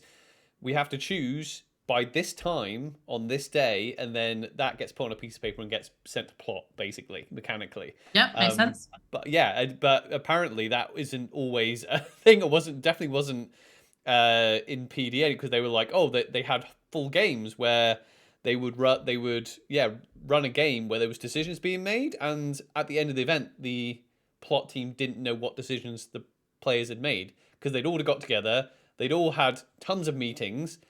Everybody coming away from that meeting had a different opinion of what actually was decided in that meeting. So it's really bad. Yeah. It's almost in some cases like people don't want to be the one to make the decision, because when it all goes wrong, everyone's going to blame them. But that's not how it's going to work.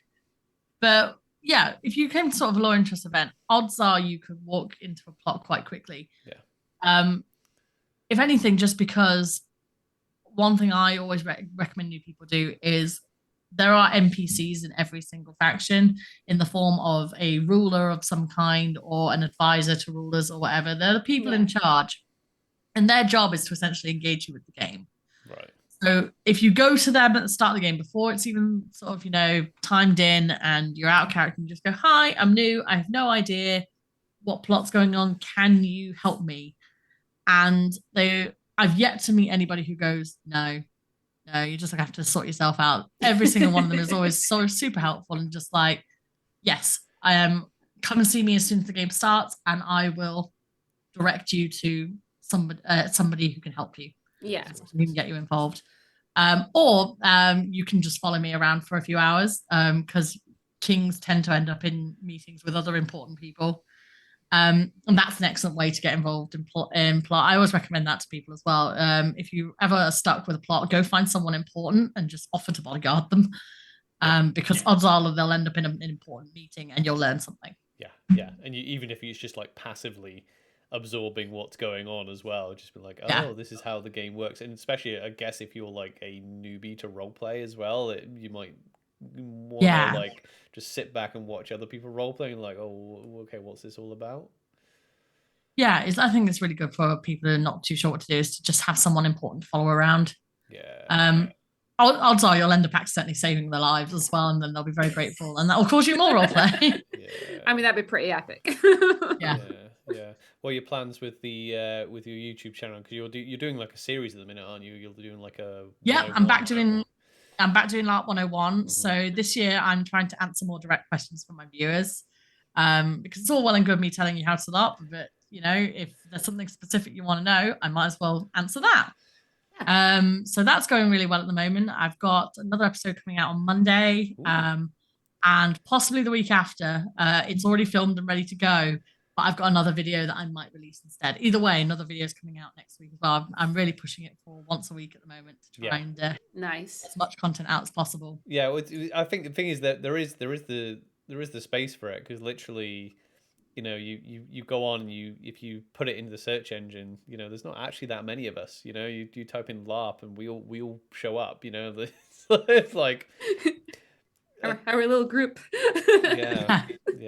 I think it's really easy to get discouraged as a LARP content creator, because there are very few games you can film at.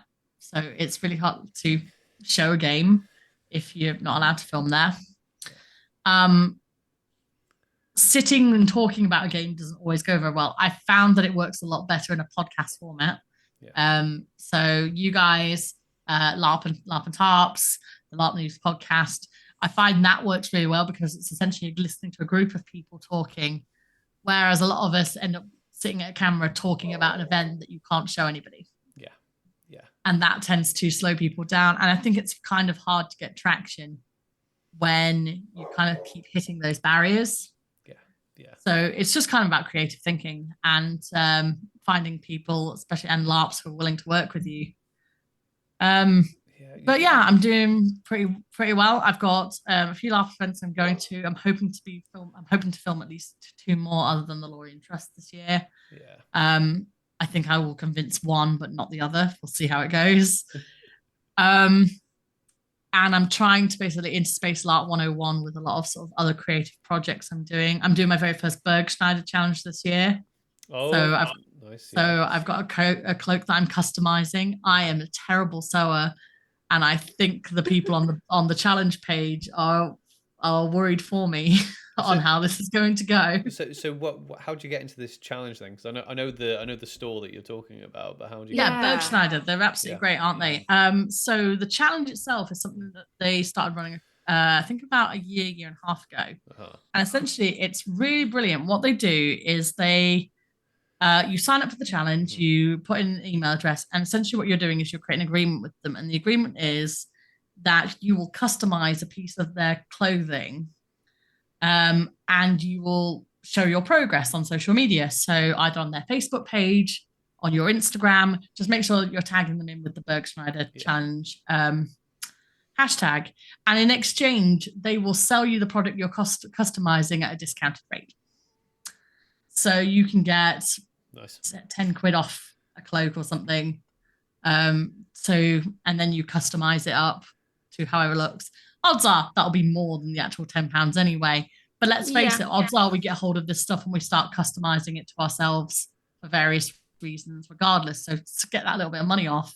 Yeah. And at the end of each challenge cycle, they choose the 3 that they like the most, and those people can win vouchers up to like $100 or so, or £100. I can't remember which one. Yeah. Which you can just spend on more Berkshire stuff. So why not? Yeah, too right. Yeah, you were talking about like the type of content that LARP content creators create. Obviously, like you say, you mentioned podcasts and the talking about LARP and LARP 101s. I mean, the ones that we're I definitely feel pressure going into is like the crafting side of it, because a lot of people seem to be, because like, so you can't show a lot of LARP off, but people tend to, if they're making content for LARP, go, oh yeah, I made this Circo, or I made this, I made some mead to take to LARP with me, and that seems to be the ones that get the interaction, because like you said, it's interesting stuff that you could watch, but it's not. Yeah, it really sucks how talented some of them are. Yeah. The person who I am incredibly jealous of the moment is Morgan from LARPS and TARPS, because I'm following his progress on Instagram as he sews himself a new outfit, and I can't sew for the life of me. Like, I'm just sitting there going, "Stuff you, Morgan! How dare you be so talented?" Yeah. So, yeah, crafting's a big one, because everyone, especially with costumes and stuff, everyone loves a nice, pretty, LARP dress or surcoat or whatever. And if you can't sew, you just don't feel like you can quite keep up. And then to add to insult to injury, you've got the people who are good at crafting with foam and therefore can craft their own LARP weapons. And they're just like, look at this beautiful sword I made. I'm like, I can't do that. I can't do that at all. So you kind of have to learn how to work around it. Yeah. So I'm trying the Bergschneider challenge to show how terrible I am at sewing, but how I can still make that work. Yeah. So my current thing at the moment is I've got a load of felt leaves that I got off Etsy, and I'm sewing them into a mantle around the shoulders, and then sewing them into the hood as well. So the aim is for the cloak to kind of look like a load of leaves has been dumped on top of it. Yeah. And that will look pretty cute. It's not going to be elegant, but it will look cute, and it hopefully will work for sort of, the Navarre at the autumn equinox. I'm sure. Oh, 100%. Yeah. Sure. So it'll be all right. I don't think it's necessarily going to win, but it's it's challenging myself. So I think that's But from a kind of yeah, just have to try. from a content creation point of view, that's the type of thing people want to see. Like people aren't gonna, they might click on a video to be like, oh yeah, look how talented this person is, but usually they're going, right, how do I want to get into LARP? How do I make? Oh look, someone's got a video on how to make a basic belt, you know, and that's what it's about, going making it accessible for people. So if you don't know, it's even better if you don't know how to make that belt to start with. Because you can learn and then just record how you learn to do it. Yeah, I think there's a lot of people. I think that is the most relatable thing about, you know, when you start LARP, is that when you all start, you're almost all talentless and poor. Yeah. So you've kind of just got to get creative or drown. Yeah. Because most of the people that start LARP have no money. Yeah. So like videos that teach people how to LARP on a shoestring budget, or teach people how to role play who have never role played before. Most of them have, because most LARPers I find have kind of evolved from some form of tabletop role player. Yeah. But even then, it's very different, because even for some people, it should be blatantly obvious that tabletop role play does not necessarily translate to LARP. Mm-hmm. You do sometimes get people who feel like they can describe what they're doing, and that will be equally as valid as actually doing it. That's the downside of them not having film as well, because we've had on our recent Empire video, our like what is our guide to Empire, like we've had people comment, be like, oh yeah, you know, I just, you know, I wanted to come to Empire, but I've just heard all this stuff about it, how it's like elitist and my costume wasn't going to be good enough, and I had all this anxiety about going. But you gave a good, clear picture of what it was going to be like, you know, as best we could, I guess, you know. And so yes, so some people just have something different in their head, and like, what is it going to be like? And the same with like role playing. What is role playing going to be like? And if you can explain it, it helps people. Yeah, that's one thing I heard about Empire a lot as well, was that some people were very kit snobby, and I've heard that both from people who, you know, went to Empire once and never went back, but I've also heard it from people who go to Empire on a regular basis. Mm-hmm. So it is quite intimidating when a LARP's already had that reputation. And Lorien Trust has that problem as well. You might hear a lot of people refer to it as generally the McDonald's of LARP, because, you know, it's nowhere near as sort of, you know, aesthetically pleasing as Empire. There are parts of it that are like, if you ever want to see something, if you go to Winter Picked Photography, I'll send you a link for it later, on Instagram. He takes almost exclusive photos of the Bears faction at the Lorien Trust.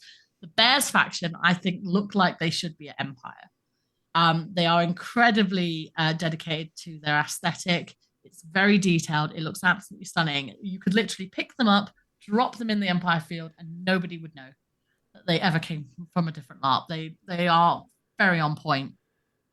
But at the same time, at the Lorien Trust, you get some people who are in some pretty goofy costumes, because there is kind of that creative aspect to it, where people don't really think about it too much, and some people wear some really weird stuff. Yeah. You kind of have to suspend, you know, disbelief looking at them. Yeah.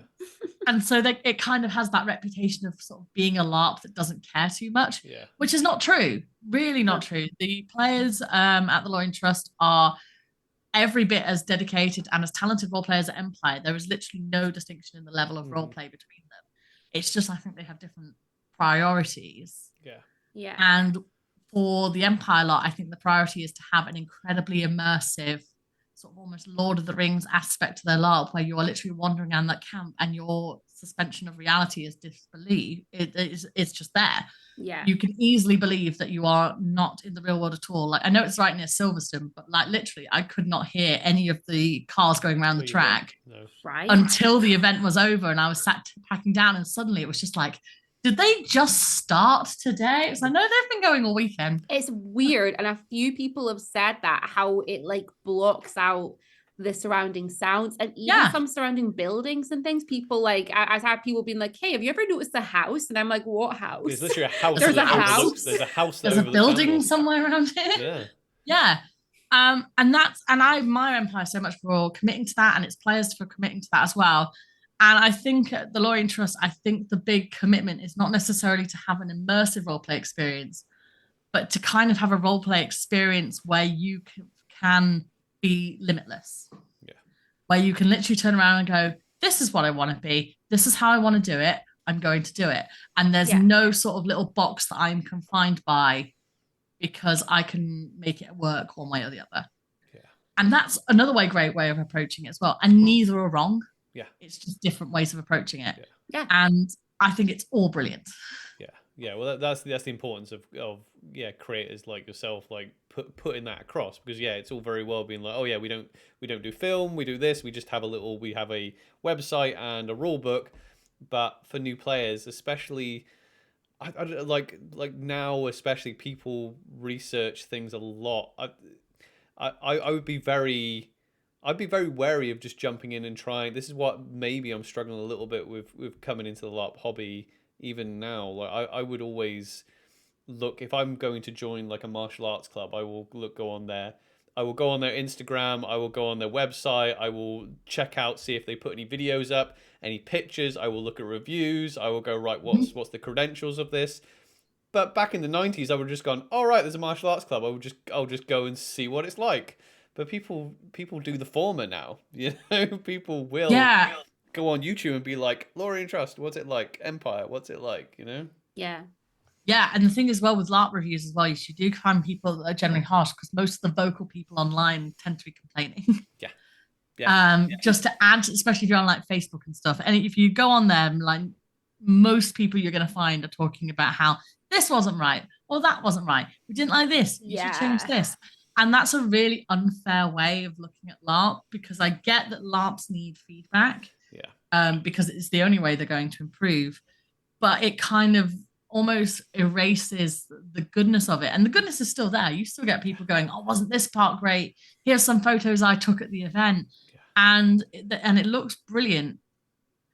But advertising for LARP is so scarce, and we often find ourselves, even at LARPCon, we often find ourselves advertising to people who are already into the hobby in some way, shape, or form.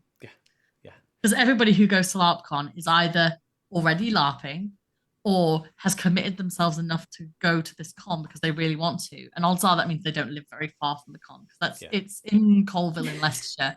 No one who has never tried LARP before is going to come up from Cornwall. No. Well, and one of the coolest things that, like, even though and you might be the same as us, like you obviously a lot of our interaction comes from people that are, like you said, are already into LARP. But we have like a small group of people. We've got one person saying, yeah, I'm looking at tickets to fly from America to come to Empire because they follow all our stuff. That's the coolest thing. Like, because you're just like, oh, we've literally put it in front of them and been like, you should come and LARP. And they've gone, yeah, I am. Oh yeah, my favorite messages that I get are from people who literally go, I'm going to my first LARP this year. Thank you so much for your videos. It's been so much easier to plan through. I know what I want to do. I feel like I'm going to be really safe there. And that's all I want to hear. That's literally everything, is just hearing that one person is going to go and try LARP and feels comfortable to do so. That's what we're trying to do, Makes right? the whole thing great. We want more people to come play with us. Exactly. We want people to come. We want them to know that it's great fun. You're going to be fun. We're all lonely and we want more friends. So exactly. That's what the truth is. LARP with us. Just like, come play with me. Please come play with me. All right. That's what we're doing. We're terrible. Anyway, on that note, we're over time. Jess, do you want to plug anything else? Anything else you got coming up that you want to tell the world? Just more LARP 101 coming up. I'm going to be at LARPCon on the 2nd of March. When is it? 4th of March. 4th of March, Saturday. Well, yeah, Robin's probably got it on a calendar somewhere.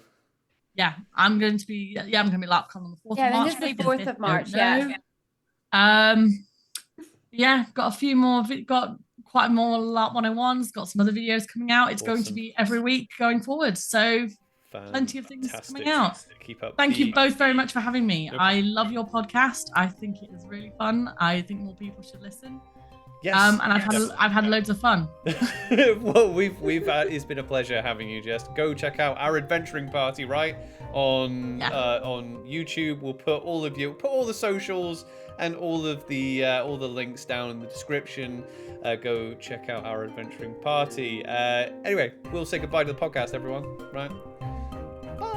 Bye. Thank you very much for stopping by. If you enjoyed this show, consider leaving us a comment, leave us a thumbs up. If you want to find Jess and our adventuring party, you can do so in the links in the description. You can also ring the bell so you know when another episode is posted. If you can go and check out some of our other episodes that we have done. Until next time, though, we love you and stay safe.